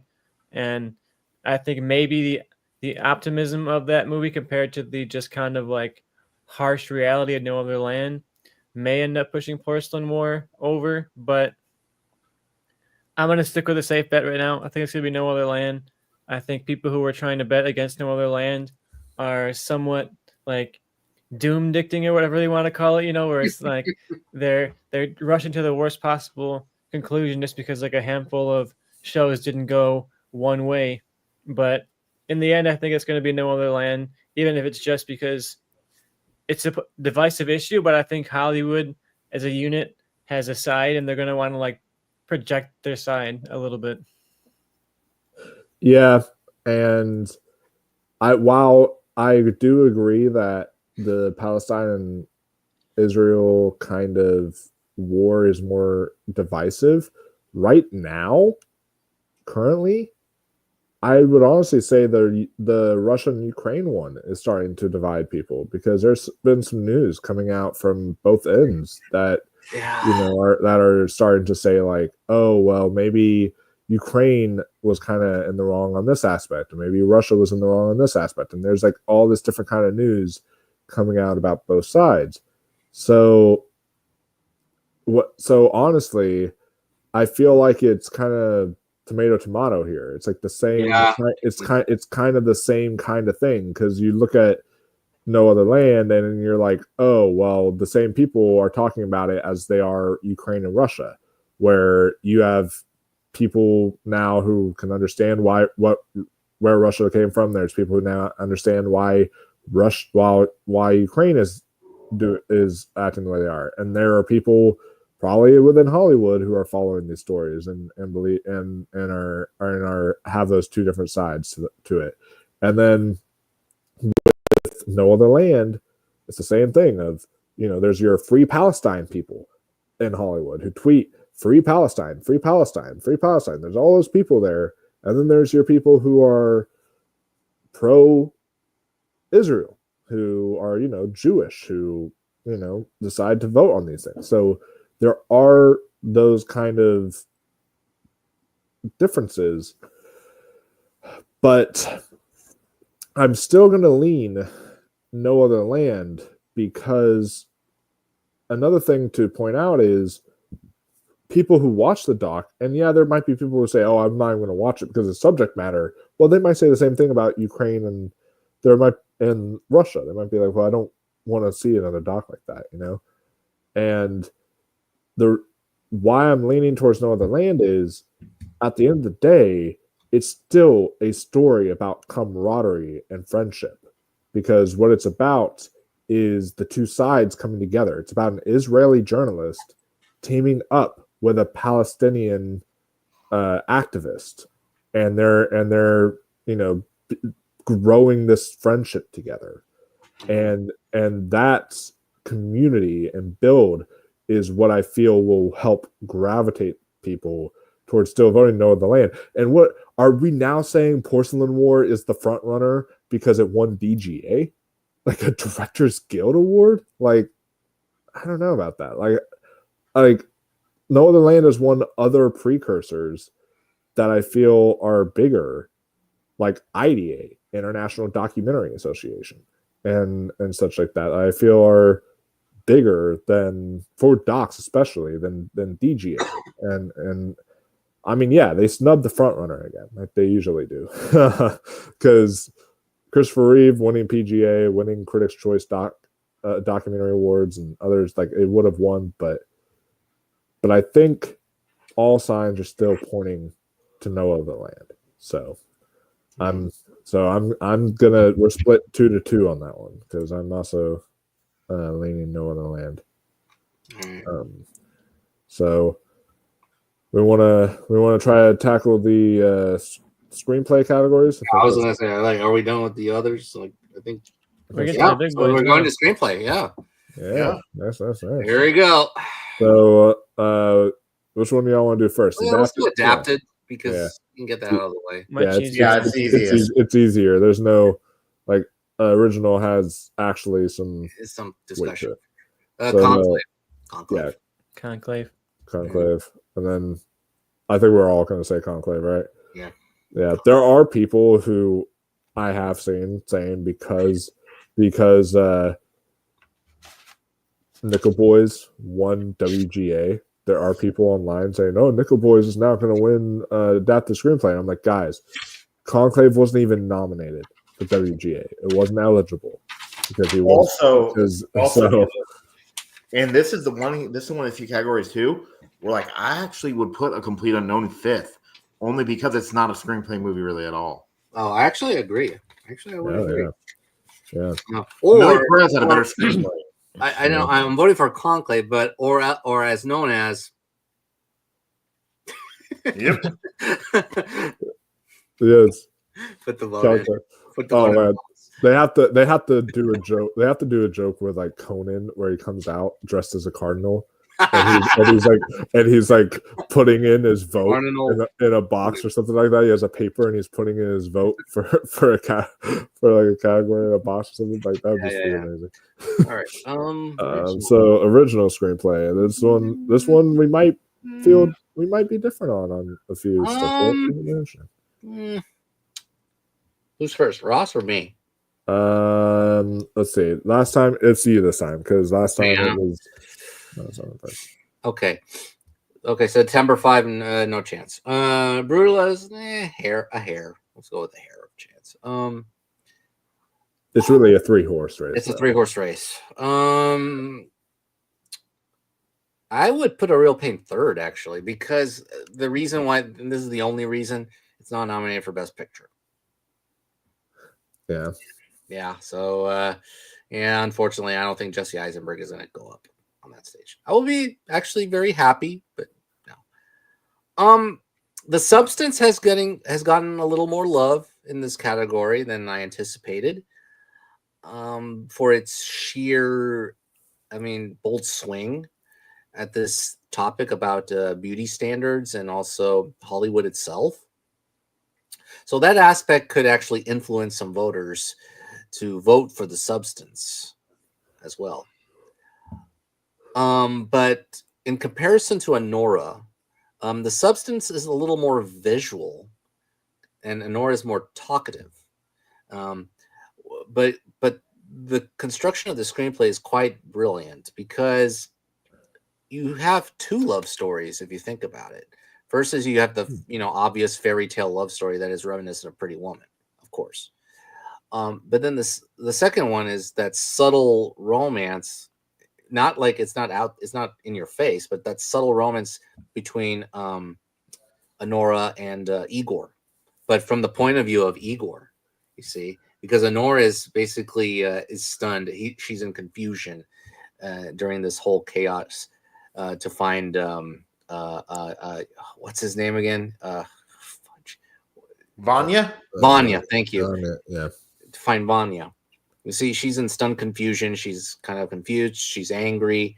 It's funny from the surface, but it's also a little sad if you think about it, because her fairy tale world is slowly dissipating, and then once we get to that third act where, they wrestle with where she meets his parents for the first time, it's not sunshine and rainbows. Let's just say that. And then we get that bonus act of dialogue between Igor and Anora at the end, which I think has some of the strongest dialogue exchanges in a screenplay of the year.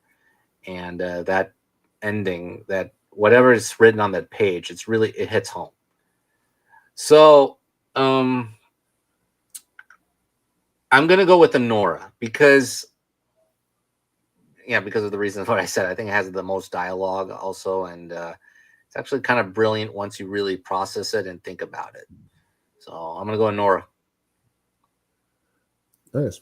What are you leaning on, Tristan? It's rough. This category is a struggle because I've been trying to find an excuse to not give it to Anora just for the sake of, having a shakeup in here, because there are arguments for a lot of these other movies, especially Real Pain in the Substance. Yeah. But when you look at the season, and especially how well Honora seems to be doing, like right now and at this show in particular, it's just very difficult for me to, when it comes to actually predicting, to want to predict anything other than the movie that seems to be very much ahead of all the others. Like, The Substance would be an awesome nomination, an awesome win. I would be so excited to see it, and such a creative script that juggles so many different themes all in one story. And I feel like if you look at the script in that way, it's an easy win here in this category. But The Substance didn't do it incredibly well here. Like, it did as expected to do, but it didn't overperform at the Oscars. Margaret Qualley didn't make it anything like that, so they didn't necessarily adore this movie. Real Pain, like Jonathan said, didn't even make it in the Best Picture, so it's kind of hard for me to believe that it's not going to make it in for Picture, but yet win the script against two movies that are both in for Picture and one that's a front runner. So in the end, I've got to go with Honora for this, because I think it's just such a writerly movie, and Sean Baker's been doing this for so long. I think even more so than director, it feels like this is his time to win for the script. Yeah. It got the WGA, right? It got the WGA, but also The Substance got both the Critics' Choice Award and also won screenplay at the Cannes Film Festival. And then so it has that, and then also Real Pain won the BAFTA, beating out this both of them, these movies at the BAFTAs for best screenplay. So it comes down to a question you asked earlier: is the Academy cool? Like, how cool is the Academy? They nominated The Substance a lot this year. Are they cool enough to actually give it a substantial surprise win? And I just don't think that they are. I think are they cool enough to give A Real Pain like a surprise win? Do something like that where it would be nice. It would be nice. Yeah, because it's my favorite screenplay of the year. Like, I loved the script of. So you're gonna go Real Pain. So actually, that was another surprise I was hinting at. Last year, all right, I am not telling you guys seriously. Like, last year, BAFTA went almost exact all the categories. Like, it was insane how close BAFTA was on last year's ballot, because with Zone of Interest winning sound, and then at BAFTA, and then it went on to win sound at the Oscars, and it was not really winning sound much anywhere else. So BAFTA is honestly becoming a bigger precursor, I feel, than Critics' Choice even, and I feel like it's becoming maybe even bigger than SAG, possibly. Like, it's starting to become, because again, with SAG, we'll talk about that when it comes, but right now I'm leaning, because here's the thing, we'll talk about it once we get to director, but I'm very confident that Sean Baker is going to be walking away with director. And are they going to award him twice, or is this going to be one of those kind of, like it has been, one of those awards seasons where they decide to spread the love all of a sudden? I'm very close to saying The Substance, because I actually have a Nora 3 right now. I know it's crazy. I think that The Substance could also surprise here and could take it. Because if they want to spread the love and say, hey, Coralie Farge, you're not winning director, but we still want to show you some appreciation here. Here's your award is for best original screenplay. I can also see that happening. So I'm very much a close toss-up. Well, the thing is that the difference is that Cannes was a jury, whereas the Academy, that's a lot of voters. That's many voters. That's true. And you got to realize that there's guaranteed to be a part of the Academy that just is totally turned off by The Substance and its subject matter and its style and all of that stuff. There's going to be a group of people who are like, that movie was disgusting, and I don't understand the love for it. Because that old Academy that hated the horror movies, they're still there. There's more voters, and that's why stuff is showing up that wouldn't show up otherwise. But those old geezers that refuse to nominate Hereditary, like they're still voting and they're still Well- gonna watch the substance and they're gonna be like, what the hell is this? You just answered my question, Tristan. That's the reason I'm going with A Real Pain. Right now, I have the right to change this, but for right now, A Real Pain is what I'm going with because, like you talked about, old Academy voters might watch Anora and be like, boobies! Like they might, I don't know. they might like just not be into it because it's a very It just happens for the first 40 minutes, and then after that, you're okay. You're okay. yeah, pretty much. But it might be one of those things that still turns off like your old geezers. Though, is what I'm saying. And while A Real Pain is a movie that gravitates towards, some younger people can enjoy it, but it really gravitates towards older people. Like I've shown it to my mom and she absolutely loved it. And, there's people who are older who I've heard review it who say they absolutely love it. So I feel like the old people of the Academy are all going to go for like your A Real Pain kind of pick. And that could end up playing in favor of Jesse Eisenberg. I think they also love the fact like when actors can do stuff like that, like write screenplays and they want to award actors for that. And Jesse Eisenberg his last two awards, he also did win screenplay, I think, beating out The Substance again. Even though again, voting was done, he did win for the Independent Spirit Award. And now is another thing where it's showing you very last minute there's like a surge passion for A Real Pain and screenplay. So I'm starting to lean towards thinking A Real Pain is going to take this, and it's going to be a big surprise. So we'll see. But yeah, this is one I could easily see myself changing my mind on in the next 12 hours or whatever. Yeah. What are you leaning towards, Ross?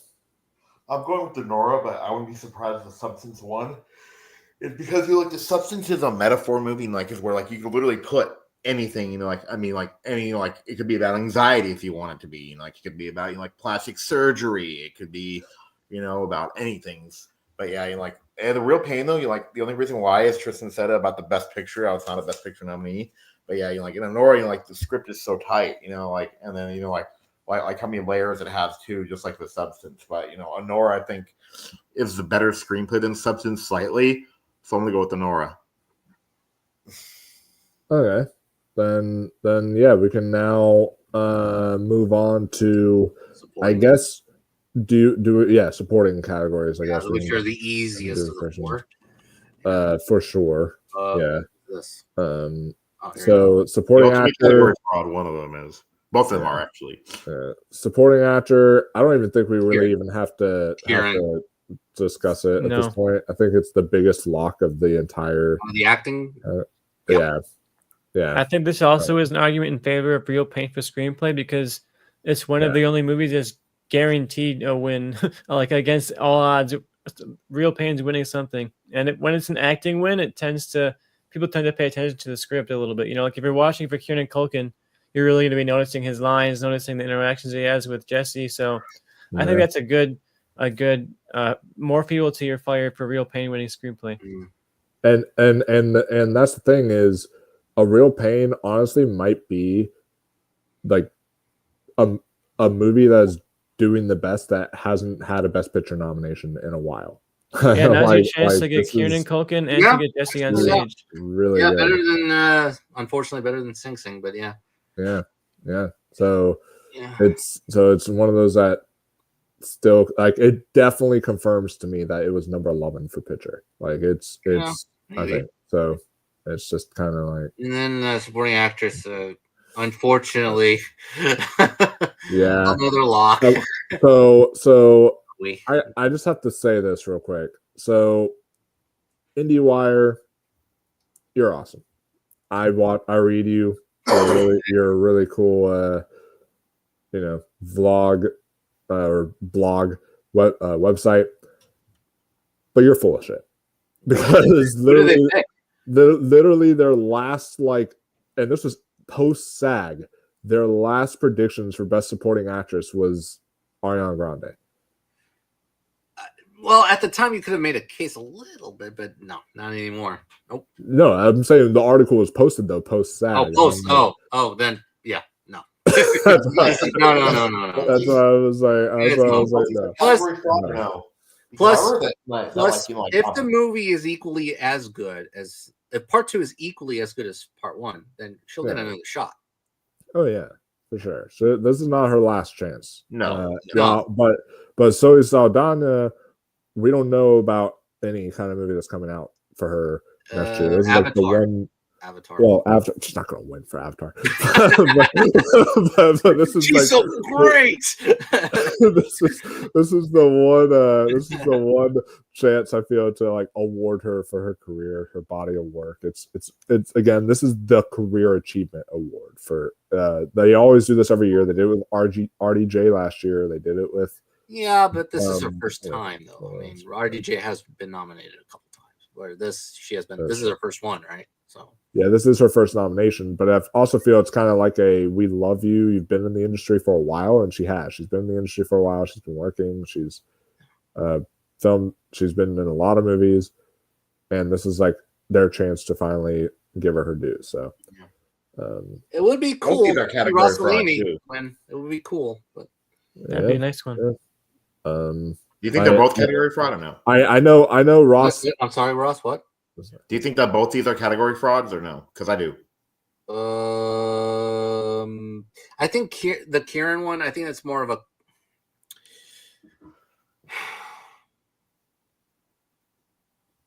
I don't know.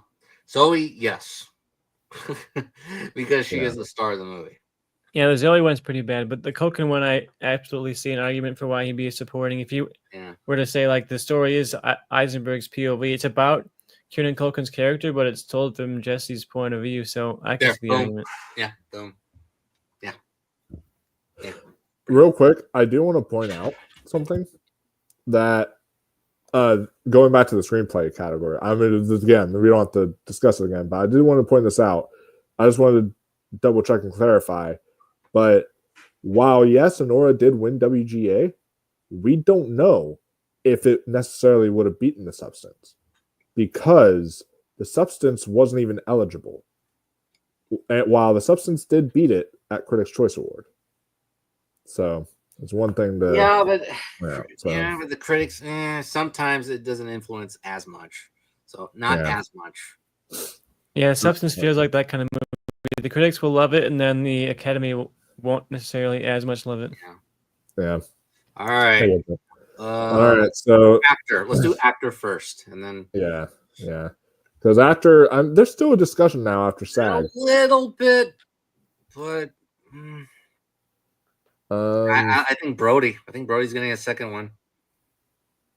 So, yeah, I've lost track on his turns right now. So, I think it was Jonathan went first in screenplay. Oh, I'm sorry. Yeah, Tristan will.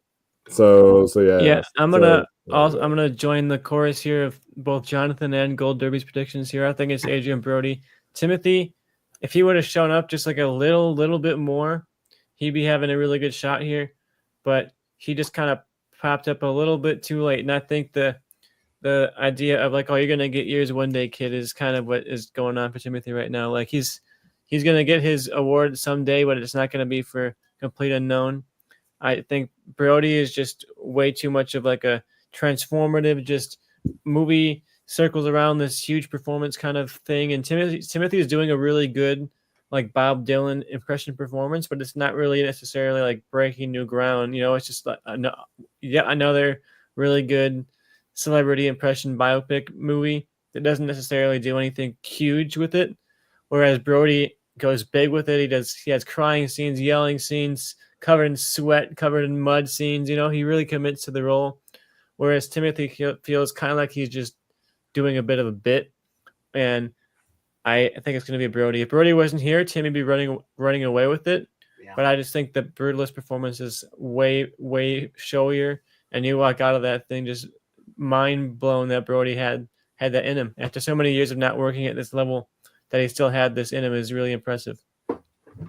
Yeah. So obviously, I'm not going to actually take this article to heart because it was one voter. All right, one out of like the bajillion voters that are out there. But there was one voter apparently who like got quoted in the article who said that like Timothy was incredible. He was singing. He sounded like Bob Dylan. He like made a whole thing at that. He was like saying Brody bored me to tears and all that stuff. And there was like this one like quote that was like quoted from this voter or whatever. And they're saying, so I didn't vote for Adrian Brody. And I was like, okay, cool for you. Good for you, man. But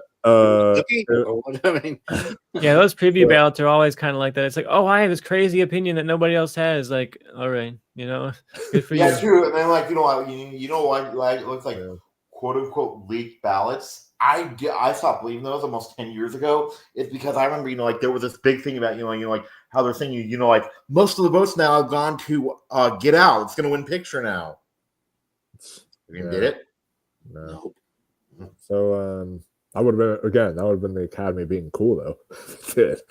but no, the for Best Actor, I mean, I will say Timothée Chalamet is everywhere. He's he's campaigning his ass off. He's literally showing up at every single event. He wants to win this. This is like the award he wants to take home.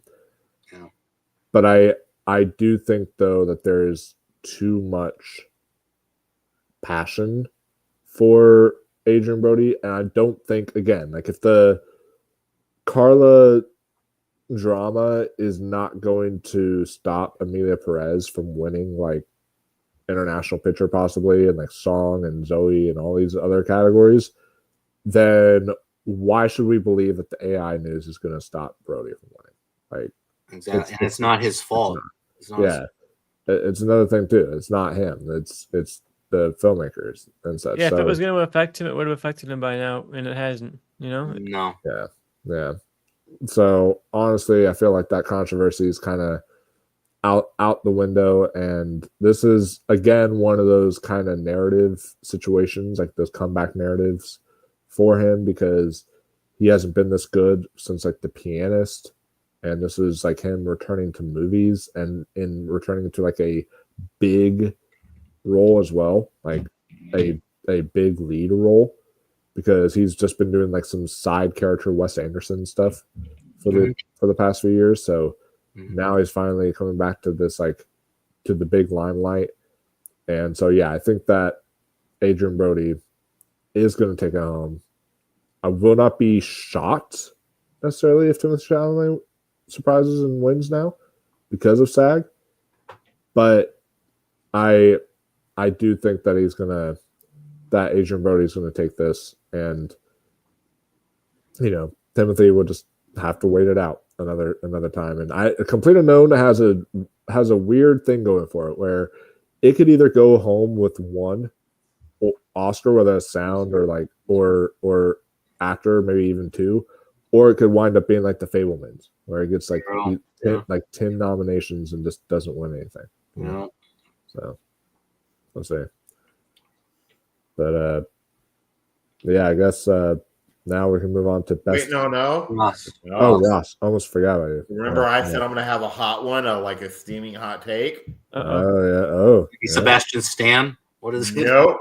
I know, but that would be cool. But no, I'm going for Ray Fiennes. I just think I just think it could be its time. Like that'd be fun. They love that. Conclave. Like, I think they might. Yeah, Ray Fiennes. I'm going with Ray Fiennes. Okay. I like it. I like that. Yeah. I would love to see it. Yeah, this is one where I feel like I'm going to be sweating the day of, like trying to decide who goes to number one spot between Timothy and Adrian Brody. And then the whole show I'm going to be sitting there like dreading it, knowing I'm going to be like, oh God, I'm going to regret it. And then they open the envelope and say Ray Fiennes. You're like, Ray Fiennes. And then you just... Huh? Yay! So we're going to have like a look of disbelief and then be excited about it. It's going to be... Wow. And then also, like if Coleman Domingo wins too. But God, Ray Fiennes has been around for a very long time. Yes. Oh, yeah. Did you hear that like news that apparently like people saying how like they thought Ray Fiennes won for Schindler's List because of it. That's why they didn't. Wish. That's why they didn't. That's why they haven't voted for him for like past movies because they thought he already won or something. It's like, really? That's dumb. Well, you already heard my answer, Brody. So yeah, Brody. I think All that's done. Okay. Good. All right. Now we're on to a really big discussion. The hardest category. This Yeah. It's gonna be Carla. Yeah. Oh yeah, for sure. Could you imagine? Yeah, it's Carla. Let's move on. Yeah, exactly. Let's go. Amelia press sweep. Let's go. All right. That'll be one of the most like. What would the speech be like? You know, what would she say? Oh, she would be booed as she's walking. Yeah, on journalists stage. would be having a field day. Yeah. Oh, Twitter would. Twitter will be having a field day too. Yeah. Holy shit. Yeah. So your first wolf. So I am. So all right. So I'm glad I'm going first because I will be the first to say it again. Now I'm gonna preface this by saying if Mikey Madison would have won SAG, I would have fully said it's over. It's done. She's winning because then she would have won BAFTA and SAG, which are like two of the biggest precursors. But now things are open for a Fernanda Torres upset. And all the passion behind I'm Still Here, she is the reason. Look it up. Apparently, she is the reason that this movie got pushed into Best Picture. She has been pushing this movie hard. And of course, there was a whole thing where Carla said something nasty about her. Then people were like, probably wanting to discover her performance because she mentioned her. And then there's all of our comments in this past season. After it's uploaded, I'm like, okay, let me see what our viewers have to say about what we predicted or what we talked about. Every single comment wasn't even about what we talked about. It was Fernanda Torres, Brazilian flag, Fernanda Torres, all caps, Fernanda Torres. Like, there is so much goddamn passion. Like, I've not seen this much passion for a performance like this. Since Leo? Probably, honestly. I've not seen this much passion from the Brazilian community on like anything, and her performance especially. And so because of the fact that now we had the difference between Mikey and Demi, just kind of switching things up a bit, I feel that made room for Fernanda Torres. And I am predicting now Fernanda Torres takes home the prize. It's going to be a record moment. I mean, that's something that I feel like you're going to be seeing some international. I honestly feel like that would be an even more emotional moment too. Like the Academy wants that emotional moment, and that would be more of an emotional moment than even awarding Demi. And here's why: because one, it would be a way of like saying, "Oh my God, we're finally like giving." Oh, it's almost like giving Fernanda Montenegro her due Oscar that she should have won for over Gwyneth Paltrow. You know, and it's one of those kind of things where then she's on stage, she's talking about her home in Brazil, talking about, you know, how like talking about her mother, talking about all this stuff. Then all of a sudden you start seeing Brazilian people in the audience crying and international people in the audience with full on tears going down their face. And they give her like a standing ovation. And it's going to be this like huge moment at the Academy. I am saying Fernanda Torres. I'm sticking by it. That's my other Flo kind of enthusiastic pick. I don't know if it's going to bite me in the ass. I've been sticking by it since I saw it in October at the film festival. I full on walked out and said, Fernanda Torres is my pick for the Oscar. And I've been standing by that since then. So what about you, Ross? You almost sold me, but I just got to go.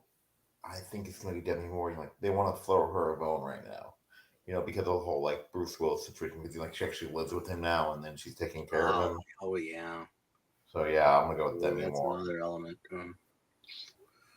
But with some people also, oh no, no one's looked at it that way. I was going to say, would some people look at Bruce Willis's political views in today's day and age? Lately, And, yeah, I think they say forget about that right now. You can't even talk. Yeah. That's true. Okay. Yeah, Gascon, whatever. Arrivo, great performance. The nomination is a win for you. Sorry. Okay. Now, boy, this is tough. Oh man, I'm at a loss for words. Torres, I have not seen the movie yet, and but based on the clips I've seen, like she does look like she gives a great performance. She does. Madison, yeah, the BAFTA win helps her for sure. It reminds me of last year where Gladstone won SAG, Emma Stone won BAFTA. Who won the Oscar at the end? Emma Stone. And I do want to point out, So, BAFTA is also great at predicting this category. True, Remember, true. remember Glenn Close won the SAG, and then Olivia Colman won the BAFTA, and then Olivia Colman went to win the Oscar. So that's why I think that Torres has a slimmer chance than you think. That's why, because of the BAFTA win. So Madison still has a real good shot here. Yeah, I like in comparison to the Brody and Chalamet, I think that's what's going to happen. I think that Brody's going to win the Oscar because of the BAFTA win. But with this one, but the difference is that Madison is kind of still a young actress. She doesn't have the resume right now. She really just has Once Upon a Time in Hollywood and Scream. I mean, great roles, but yeah, kind of the similar roles though. But like, I want to see more from her, and people want to see more from her. So yeah, but it's a hell of a good start for her. Whereas Demi Moore, they're gonna give her that Oscar, for like her legacy. Yeah, she's been in the industry since the 80s, and she has been in some memorable roles. I mean, whether good or bad. And a lot of people seem to love her this year. And okay, maybe except BAFTA, but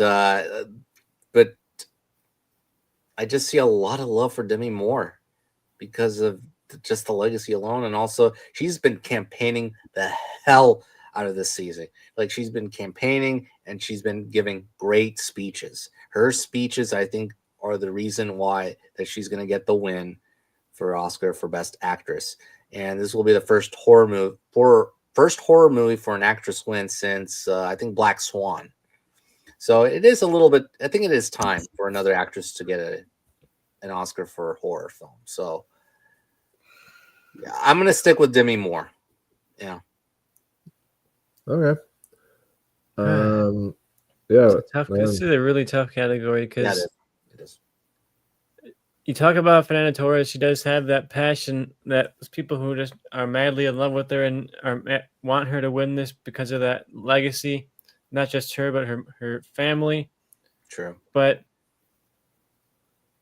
Demi Moore has that legacy too. Like, she's been, like Jonathan said, working in this industry for decades, just as much as Torres has.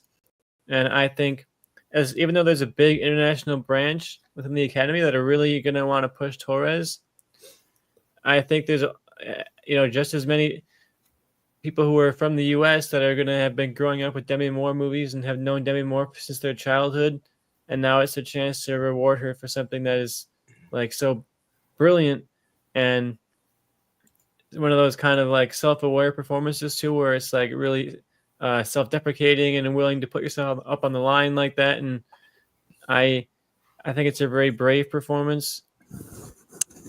It's just so tough though, because Mikey Madison does have some good wins and she did give some good speeches too. But when I look at actor and let's not forget her speech too at the BAFTAs. She ended it on like a moment that apparently was like a big highlight for people, where she like honored sex workers and said like she said, sex workers, I see you, and I'm here for you, and all that stuff. And she like made this big speech about them and all that stuff, and that can also help push it too. I right now I'm still debating in my mind between Demi Moore and Fernanda Torres. I would love to see Fernanda Torres win, but it would be such an odds breaker, and Demi Moore has been showing up where it counts so often. It's a tough call. They could cancel each other out though. That's one thing to consider. It's Mikey, huh? That could be no. That's one thing. No, what I'm saying is Mikey and Demi cancel each other because people like keep on going back and forth. I'm like, well, which one should I vote for? Which one should I vote for? And they cancel each other out, and it goes to Fernanda because of Demi and Mikey kind of canceling one another out. I'm gonna join you up on the fun train this year. You know what? I've been playing it safe in a lot of these categories, going for what seems like the high bet. So I'm gonna join you on the Torres train. Let's take that train all the way tomorrow. You know, and I think like you mentioned earlier that we do have a lot of, you know, old heads voting in the academy still, and I'm wondering if they'll look at the substance and they'll say, "Oh, that's too much." Look at Honora and they'll say, "Oh, it's just yelling and screaming and tits all the time," and they'll see I'm Still Here and they'll say, "Oh, this is a true drama. You know, this is the kind of stuff we should be awarding at the academy. You know, something that's true on the acting and, you know, true on the themes and not so much this big showy thing like the substance and Honora both are." So, look, I think the passion for I'm Still Here is going to be there in this category specifically, and I think, like you mentioned, Honora and the substance may end up splitting a little bit, but the people who are going to vote for Torres are going to vote for Torres, even if, you know, Mother Mary was in this category, they're going to vote for Torres. So I'm feeling Torres, even though it doesn't make sense with the odds and the precursors. Sometimes you just got to go on vibes, you know, and it seems like an Oscars that's going to be a little vibe based. Yeah, this year, out of every year, this is the year that something like this would happen. Yeah, this is the only year something like this because it's such an up in the air year that something could come in last second like I'm Still Here. And I think the fact that it got in for picture means people are all going to be watching this at the right time.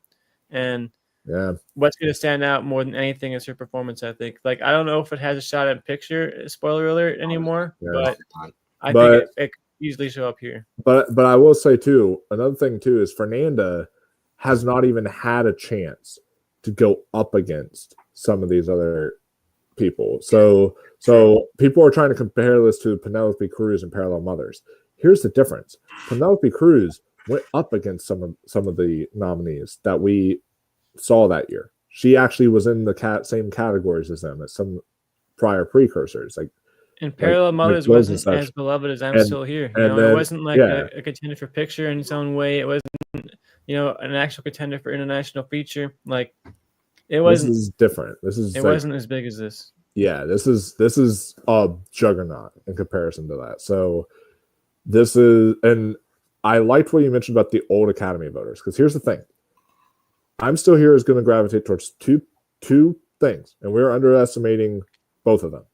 The old Academy voters who are going to look, like you said, look at the substance and be like, ugh, what is happening to her body? And then, you know, saying like, oh, Mikey, you're a kid, put some clothes on. You know, they're gonna so there's gonna be those old people doing that, and then there's also gonna be your international people.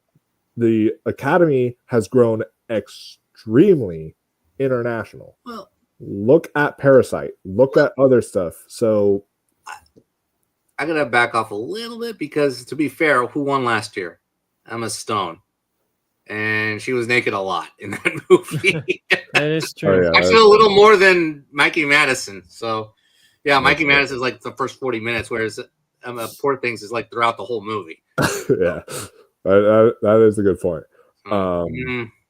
So, you know, who knows? But I know that also, yeah, Poor Things was definitely, though, more friendlier from the international voting body than Honora was. So.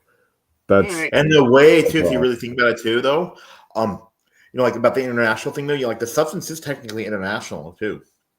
Yeah. I mean, in a way, yeah. So I feel like that's why it's honestly between Demi and Fernanda, because honestly, as much as Mikey was great, it didn't. other than Mikey Madison, it didn't really perform that well at the BAFTAs. And this is kind of showing you like the international part of this. They're not gravitating towards Honora as much. Except for Can, So, that's like the only yeah. place they got. Can was like the only example. So All right. So we're 2 for 2. We'll see. 2 for 2. So we'll see how it all I may change my mind. turns out tomorrow. Yeah, me too. Yeah. Me too. Yeah. Because anything could happen. So this is the hardest category for sure. Yeah. So let's do a correct category that's a little bit easier, which is a director. So Ross. this is Ross first. Who do you got? Sean Baker. I don't think this almost is it's not a lock, but I think it's more of a lock than people think it is. Yeah, it's not a lock because technically Brady Corbet did win BAFTA, but he also had that controversy of what he recently said too about not making any money on the movie and that kind of thing. So that probably hurt his chances. So what are you feeling? Yeah, on paper it seems like a 2-horse race. Really, like no contest. The other 3, you can sit down and enjoy the show. But whereas, Corbet, every time he comes up on stage, like I'm kind of a little nervous what he's going to say, to be honest. But his direction in The Brutalist, I think it's the best of the 5. However, Sean Baker has been getting a lot of love, and that DGA award, that's the one. I think that was the one that really helped him. If it were Corbett, then it would have been over. Like, no contest. We would have just, slide it over there. So, but I'm going to go Sean Baker for Honora. I think it is his time. He's beloved in the community. So, Sean Baker gets the award. Oh, yeah. Then what about you, Tristan? I'm going to agree. I think it's Sean Baker's award here, especially just because he's been doing good where he needs to do good. And I think Brady Corbet, this is more of like a putting you on the map type of movie than an actual winning movie where like every single movie he makes from now on is going to be in the contention for Oscars, and we're all going to be watching it to see what he does next. And I think this is absolutely a huge win for him to be in this conversation and to be nearly neck and neck for the win. But I think it's Honora. I think this is going to be an Oscars where career wins play a big factor between actor and actress and also in director. I think the fact that Baker's been doing this for a while is going to be his win here. Yeah, Brady would be a surprise, but I do feel like he's like a slightly off-putting guy a little bit. Like every time he gives a speech or he's an interview, he's just kind of like, maybe it's just me, but I know I'm not the only person who has this feeling where he comes off as just like a slightly like full of himself kind of pretentious guy. And I wonder if that personality is going to be kind of something that holds him back a little bit, because these categories, as much as we like to say, oh, it's about the best movie, a lot of times it's just about like which person do we like more, and I think Sean Baker has been spending decades buttering up the palms of Hollywood people, and now he's going to get his chance to have that victory, and it's going to be a great victory for independent cinema, for filmmakers who can come up from the grit of making a movie for almost nothing and then win an Oscar a couple decades later. So I think it's going to be a good win for Sean. And I really hope that Brady Corbet can keep himself on the map, especially Coralie Farge too, because I think that this could be something where she shows up for The Substance and then is like never heard from again in the Western and like mainstream audiences. But I hope both of them can stick around in terms of the conversation, because obviously Mangold doesn't need a boost. Jacques Audiard has been doing this for a long time. He has a lot of movies he doesn't need the boost, but I hope Coralie and Brady can stick around for the next few years. Also, what helps Baker? John Desjardins. Oh, Jean Desjardins. Okay. Yep. No, I'm saying Chloe could be that. Like where she, like where she does one big thing and then. Yeah, but the one thing that I was gonna say that I think what helps Baker win was that speech at, I think it was Critics, right? Critics' Choice, or was it the Indie Spirit Awards? It was the Independent Spirit Awards. That was like the perfect speech. I will say, unfortunately, voting was done by that point. Oh, okay. Well, but but I do agree though that it was the perfect speech, and it makes me wish, because sometimes Independent Spirit Awards have been after the Oscars, where the voting is still there, and if this would have been that kind of case, then you would have been able to say, boom, lock it in, nail it for Sean after that speech, because his speech that he gave is the best speech that I've heard from award season so far about the state of independent film, where it's at. Just Take notes, Brady. so really, really amazing stuff, and I think that kind of win still shows the passion for it, because Anora, it took home It dominated several categories there. So yeah, I think it's just that's showing you the level of passion that the film has, and so I think Sean Baker's gonna walk away with it. And I did want to bring this up too about I don't watch Honest Trailers anymore, but I do watch their Oscar ones because they're always funny. Yeah. And then do what they said about James Mangold though. What? Your dad's favorite director. Yeah, that's true. But this would be a great moment too, because it would be like last year where it's like, okay, finally Christopher Nolan gets his time. This is going to be like that, but with Sean Baker, where it's like finally Sean Baker gets his time, and it's going to be a really celebratory moment. You can debate that he has one of the strongest filmographies right now. Oh yeah, definitely. He's one of the best working directors. You guys think that Robert Eggers could ever get his time? I do. We'll see. We'll see. If he sticks to horror, then no, I don't think he's going to.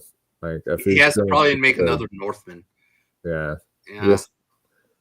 Or goes outside of his comfort zone entirely. I could see him winning for some kind of like big epic biopic. Something set in like his time period that he knows so well. Some kind of like Arthurian biopic or something like that. You could do great work with that. Yeah. Oh yeah, for sure. All right. Now the big category picture. Yeah. So it's all Nickel Boys. We can agree with that. Nickel Boys or Amelia Perez, right? Don't give me hope. I can't believe Amelia Perez is not at the bottom of this list. Oh my God, they have No. How the hell do they have I'm Still Here in the substance underneath Amelia Perez? Because even if I'm Still Here is like not winning picture, like it's above Amelia Perez. Yeah, at this point, like come on, that's kind of crazy. So, I'm first, huh? Yeah, you're first this time. All right, best picture. 2-horse race, kind of 3-horse race, kind of. Okay, so yeah, Nickel Boys, no. Dune Part 2, unfortunately, no. I'm Still Here, no. Substance, no. Amelia Perez, fuck no. Wicked, no. Complete Unknown, no. Okay, so The Brutalist, like a sliver of a chance, but that it has been diminished. This stupid, silly controversies, just, and also people like turning it off because of the length. Just what, rules have to be strong. It has to be stronger rules, to vote for sure in the future regarding The Brutalist and also 3-hour movies. It's just ridiculous. Okay, but so it's really Anora and Conclave if you think about it. And I'll give a little bit love to Brutalist, but I think it's Anora because Anora has been gaining so much momentum. It's been maintaining that momentum ever since what was that? The Critics' Choice, I guess, or the Critics' Choice Awards, or really can. It's been sustaining that love throughout. I mean, it has been a big gap, but then when it was released in October, the public seems to love it. I mean, there has been a little controversy. Yes, the Conclave is the least controversial of the 10, but I think Anora is really beloved by the community, critics, the fans, and also I think the Academy. I think the Academy is really loving this movie as well. I haven't heard like one person hate on this movie. And when you think about it, this is the preferential vote, right? Yeah. I could see a lot of number one votes for Anora, for sure. Like I could see that. And whereas Conclave, boy, I don't know if I would see a lot of number ones. I would see like a number like 4s, 5s, 6s. To be honest, like I could see passion behind Substance. I could see passion behind The Brutalist. Passion behind I'm Still Here. Honestly, I'm still here. That But I don't think it's like number one though. But for a lot of international people, I do feel that could get number one for a lot of people in that international community. Yeah, but I don't think it's as like it's not like Parasite level. You know what I mean? I mean, I don't know. It's the conversations are from Brazil at least are almost as close with Parasite. Yeah, but the difference was that like, but it's like Parasite was so revolutionary. It did win Cannes as well, Yeah. Door, and then it just sustained that love with from Cannes to the Oscars, and then it got that surprise Best Picture win, that historical Best Picture win. But I don't think it's going to happen here this year. But speaking of Cannes, this would be the 4th movie to win both the Palme d'Or and Best Picture. You want to? I already spoiled one, Parasite. What were the other 2? Wasn't Marty one? Yep. Marty's another one. And then the other one, I'll give you a hint. 40s. Oh, like from the 1940s? Mm-hmm. Oh, shoot. Not Rebecca. No, that was 5, 4, 3. Was the apartment in the 40s? No, that's 60s. No, that's the 60s. The Lost Weekend. The Lost Weekend. Oh, shoot. Yeah. Oh. Lost Weekend. Yeah, that was actually, I think it was the first one, the first Cannes Film Festival, I think. And Marty's actually the shortest Best Picture winner ever. Yes, Marty's the shortest Best Picture winner. So yeah, it would be in great company. I think there's a lot more people that love Anora than Conclave. Yeah, Conclave would be a very good Best Picture winner, but I think Anora would be a great Best Picture winner. I think one of the more rewatchable, entertaining Best Picture winners, and it will be a little hip. Everything Everywhere All at Once was hip. That was a hip Best Picture winner, and then Oppenheimer was the old-fashioned masterpiece that won Best Picture. But then we got back to the hip Best Picture winner that I think is still a great movie. So my vote will go to Anora. Sean Baker will have the greatest day. Yeah, he very well could have. He could be walking away with a ton, but then he also could be walking away with maybe like just 2. So let's see. So he'll definitely win at least 1. Oh yeah, for sure. But Tristan, I know you and I made a bet in the season. I don't know if if we want to stick with the exact same bet because I'm Still Here. This is the first time it's going up against any of these movies, so that's another thing to consider. Or if you want to switch over, I will allow it. If you want to switch over your bet to Conclave, possibly winning pitcher, it is up to you. All right, I have a few thoughts. My first thought is regarding the bet. I'm a man of my word, and I'm going to stick by it. So I'm still sticking with I'm Still Here regarding the bet. I don't feel confident in my decision, but regarding the bet, I'm not going to change my mind. I'm sticking with the bet because that's what we bet on, so I'm going to stick with that. But when it comes to actually predicting who's going to win the award, it's not going to be I'm Still Here. I think as I was going through this ballot, I felt like the passion for I'm Still Here is going to come up in actress, not necessarily in picture. It's going to be there for a lot of people in picture, but I don't think it's going to be there enough to win. Conclave, I think I'm considering because it feels like something the Academy would kind of default to. We talked about this a lot, where if Anora turns them off a little bit regarding like the language and stuff like that, it could default to Conclave, a very traditional thriller that's not super confrontational, but still has like political themes in there that make them feel warm and rebellious for voting for it without it actually being all that rebellious. But I'm also scared of Honora because there's just so much passion for it, and we predicted it on so many categories today. It's kind of hard to see. Oh, it wins screenplay, it wins director, it wins this, and then it just all of a sudden doesn't win picture. It feels like a weird path for it. Yeah. Huh. Yeah. I mean, so What's So your which pick, one- Tristan? What do you what's your predict? prediction? I have no my idea. pick at the moment right now, I'm gonna, for the sake of the podcast and the argument, I'm gonna go Conclave. I think that even though Honora has it on the odds, I think it's gonna be one of those situations where people kind of default to Conclave. Conclave ends up being a lot of people's like, I didn't love it, but it's like my number 3, my number 2, and then it ends up everybody has different number ones. It's one of those years where everybody has passion for something, but it's a different something. And then Conclave ends up being that kind of like middle movie that wins. Yeah. You know what? I just thought of this. So Conclave is rated PG. Uh-huh. When was the last PG rated Best Picture winner? Oh, I already know this one too. Okay, Ross.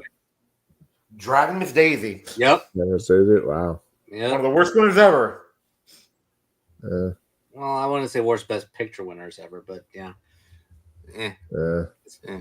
And when you think about it, Conclave is guaranteed 1 Oscar, probably 2, prior to the Best Picture. Yeah. If it wins editing, that will help I would its be chances. worried a little bit. That But will- remember, Spotlight Yeah, only won that's a- 2. okay. And again, picture and screenplay. And Coda and 12 Years a Slave only won 3, remember? Yeah, but that's the thing though, is Conclave could win 3 though. It could win editing, adapted screenplay, and picture. So it's got those 3 that could. Yeah, that's my thought line up process. for it. People always talk about, oh, this one has 11, 12, 13 nominations. All it really takes is like a one little tiny path like that. If you get editing and screenplay, that's an easy in for picture right there. And all it's going to take is those 2 categories, which feel very, very, very much in Conclave's favor, especially screenplay. But editing, I think, is definitely leaning towards Conclave as well. So if it wins those 2, and all 4 of us, I think, had that in for those categories, I think it has a very strong path towards picture, especially because there's a lot of great recognizable faces in there. Nora has a lot of great performances, but not a lot of known faces. And I feel like Conclave has, similar to Spotlight, recognizable people that and that kind of helps for Best Picture a little bit. Something like Oppenheimer, where every other scene, someone you recognize is in the scene. I think that just lends a level of credibility to these movies. Yeah. And then I'm just trying to look up something real quick just to fact check myself. So, all right, I do want to point this out. One extra thing is that Conclave has 2 extra nominations than Honora. It's Conclave has 8, and then Honora has 6. Yeah. So it is the bigger in terms of nominations. They've been kind of sleeping on it all season, Conclave, because there's always been talk about Honora and The Brutalist and Wicked, and even Amelia Perez is coming in to win. And Conclave's just been like quietly there every single show, quiet. showing up at every single show, and always kind of winning something at every single show. It's never not been there. So I think you got to account for the fact that while other movies are missing when it comes around, Conclave never really seems to miss. I forgot about one statistic. What? All right. So it won PGA, DGA, WGA. Right? Yeah. Only one movie has not won Best Picture that achieved all 3. And that was Brokeback Mountain. That's what I was going to guess. It did not win. Yeah, Brokeback Mountain did not win, and it Crash won. Yeah. That's the only one. I don't think Honora wants to be in that company. No. That's what I'm saying. That's Honora. I do feel that SAG, the SAG win though helped because with BAFTA. I don't think we're stuck into that one. Well, no. Here's the thing though: is I feel the SAG win actually helped Conclave more than the BAFTA win because the BAFTA win when it first happened, I was like, oh, that's just a British thing. They're just gonna go for that because they're British. But then I predicted Honora to win SAG, and then Conclave won SAG, and it was one of those. Remember though, Mike, voting had already closed at that time. Yeah, it's true. Mm-hmm. So, but also one thing to think of is that it is the most politically, well, other than I'm Still Here, which could also help its favor, by the way. Other than I'm Still Here, Conclave is the most politically charged of all of these. So I could see that kind of helping it a bit. Yeah, because it's politically charged, but it's also not super confrontational. You know, like it has political themes and stuff like that, but it's mostly just like little jabs and stuff like that. It's not truly trying to challenge you as an audience or make you really feel uncomfortable or anything like that. So I think that's something in its favor. It's politically challenging, or it's politically themed, but not politically challenging. And I think that can help the Academy feel good for voting for it and not feel like they have to question their moral beliefs. Something like No Other Land that's super, super political, but also makes them have to question themselves. You know, no one's walking out of Conclave like, you know what, I feel differently now about politics. Like, it's just kind of dealing with politics. Yeah, I agree with that. So for me, first off, I'm going to announce it here. When you lose the bet, Tristan, the thing you have to buy me, because the deal was that when we made that bet, we had to buy each other a 4K. So it's only fitting that you have to buy me the Anora 4K Criterion when you lose. So that I like the pick. Yeah, so that'll work. It's a but fair bet. It's a fair bet. It is, and now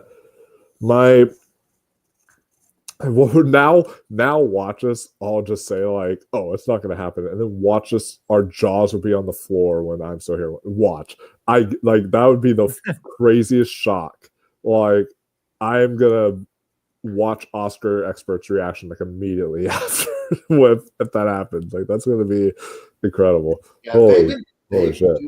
I also think like slower with their uploads lately too. Yeah, but it's that would be the most insane moment in Oscars history. But I'm also going with Anora. I know that's like the safety, boring pick, but I'm trying to be safety, boring because I want to win, and I'm gonna pick that. Trust me, there's been categories I've talked about where I'm not picking the safety, boring pick like a real Pain or like Flo or like, you know, Fernando Torres. So it's one of those things where I there are categories that I switch things up a bit, but this is the category where I'm like, no, I can't vote against it. And Nora's feels like there's just so much passion in there, and I just, yeah, I agree. If maybe I would have been able to see an argument if Anora could have still won PGA, but if like another film won DGA entirely and another film won WGA entirely, won all three. That didn't win all three. It won all three. But because it won all three, I think that's a really it's like strong, I don't think it wants to join Brokeback Mountain in that historical loss there. And I think even the Academy regrets the Brokeback Mountain situation. So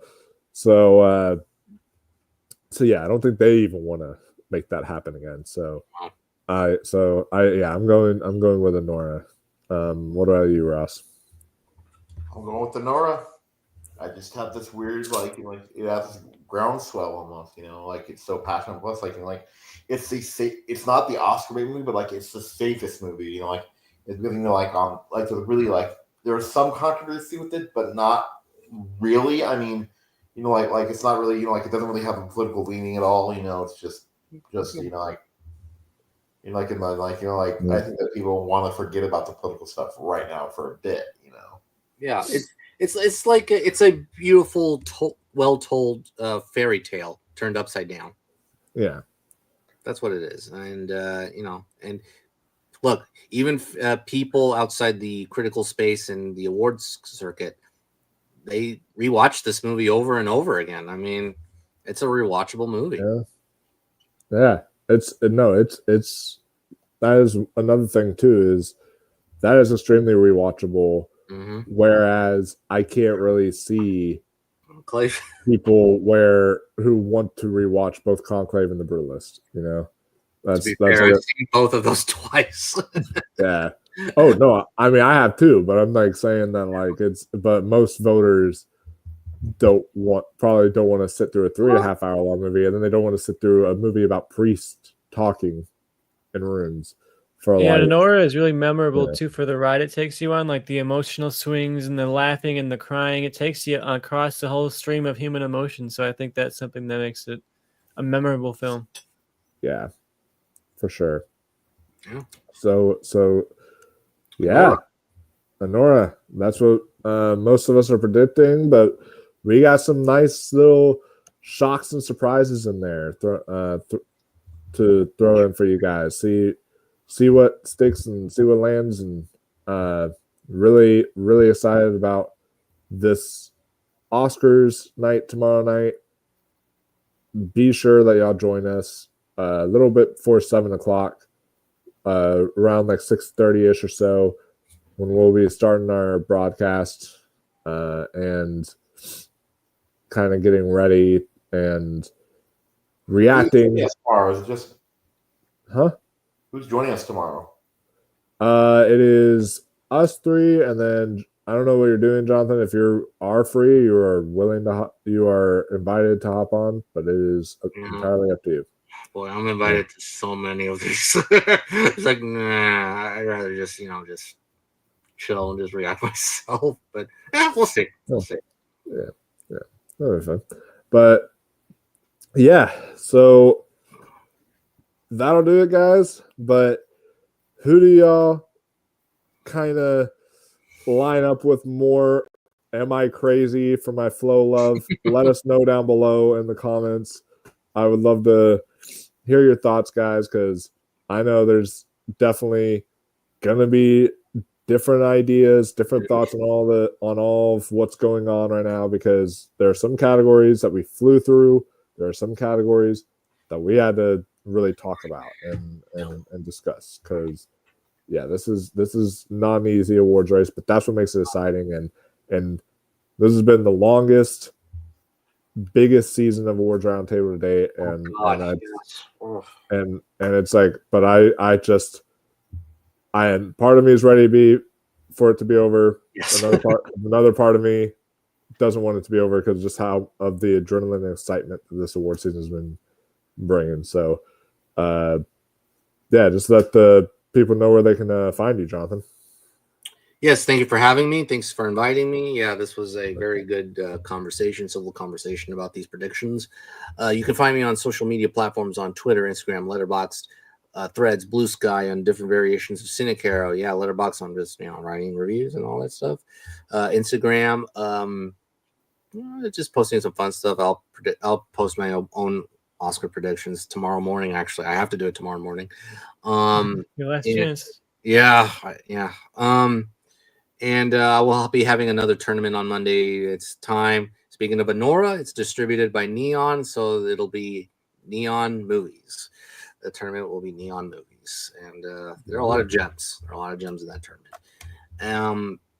Also, I'll be on Movie Hero Network on Tuesday. It'll be in part 1 of the Action Movies tournament and part 3 of the Action Movies tournament. So that'll be fun. I got the list for part 1. It's a little crazy, but it's not bad.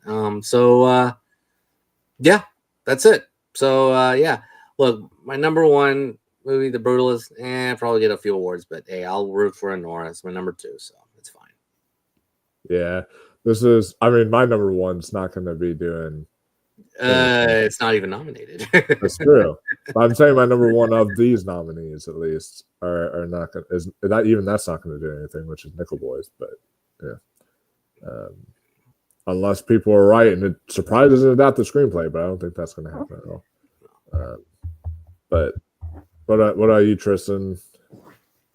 Follow me on Letterboxd at the worst Tristan. I have been slacking a little bit on there recently because once I get towards the end of the year like this, I get so busy with watching stuff for the awards, I end up like forgetting to log things. But follow me on there. I swear I'm going to get better on there this year. But yeah, it's been a great season. I've been happy to be on here with you guys for the the last few months of the season. And yeah, it's been exhausting, but times like this, even though I'm exhausted with the discourse of the season, I'm already looking forward to next year's Oscars, and I'm already starting to put together my list for what I think might get in for that season. So as soon as it stops, it starts up again. So I'm excited for next year. But yeah, this is been a uniquely fun season. There's been so many twists and turns, so many unexpected movies that come in and all of a sudden become front runners for like a couple of weeks and then fall off. It's been very exciting, and it's fun to go into Oscar morning tomorrow with like a good amount of categories where you can see an upset, and I would love to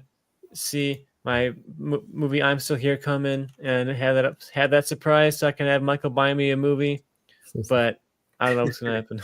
We'll see if it does, though. Join us on Sunday. I'll be here watching live with the guys on this channel. So watch me react. I did want to, this is the most recent comment I saw.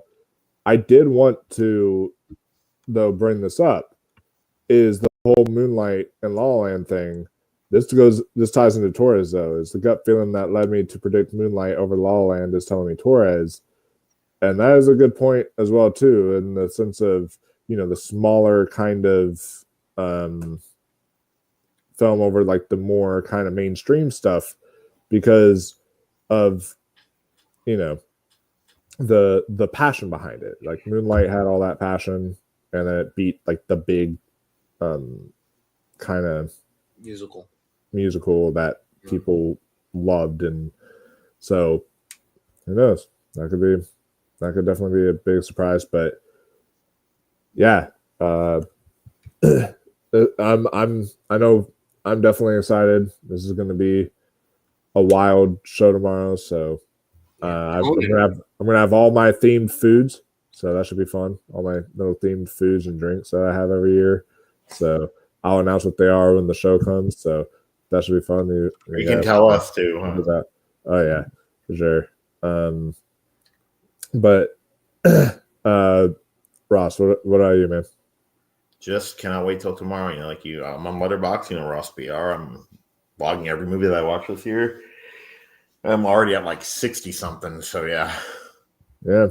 So that'll do it, guys. Thank you all for tuning in, watching this video, and it's kind of sad that this season's ending, but we're gonna be starting off the new season roughly soon. We've been renewed for season 5. We're gonna be starting off the new season soon by giving guys early Oscar predictions at some point. So y'all can, I don't know when that's going to be yet. We're hashing that out, but you guys can definitely stay tuned for that because it's fun to do.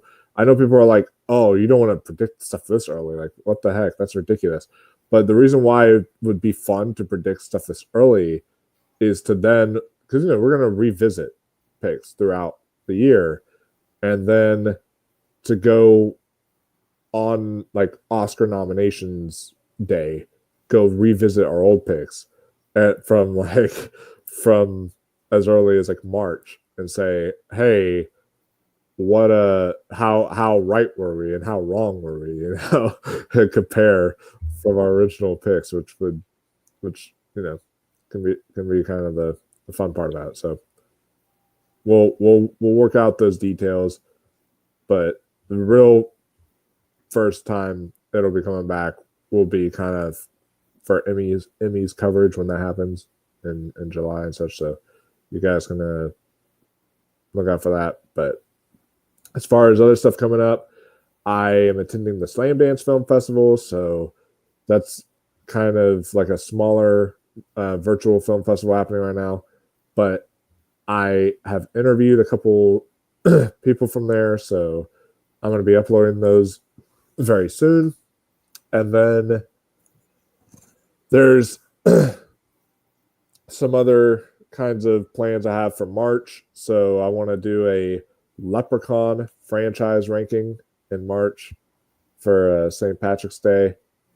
That I think would be really fun. I'm going to be marathoning all the Leprechaun movies again here soon, just so I can have them fresh in my mind. But yeah, so there's gonna be that plus a lot of other really great stuff. There may be I don't know if I'll be on the first episode for sure because I'm behind on my rewatch for sure. But at least Tristan and maybe someone else might be doing an after show for Daredevil Born Again. So that should be. Oh yeah, I'll join you. I'll join you interesting. for that. Yeah. So that'll be interesting. So you guys can be on the lookout for that and much, much more. But that'll do it. We will see you all tomorrow night. Until next time, stay classy, my friends, and keep on watching those movies. Vote Conclave.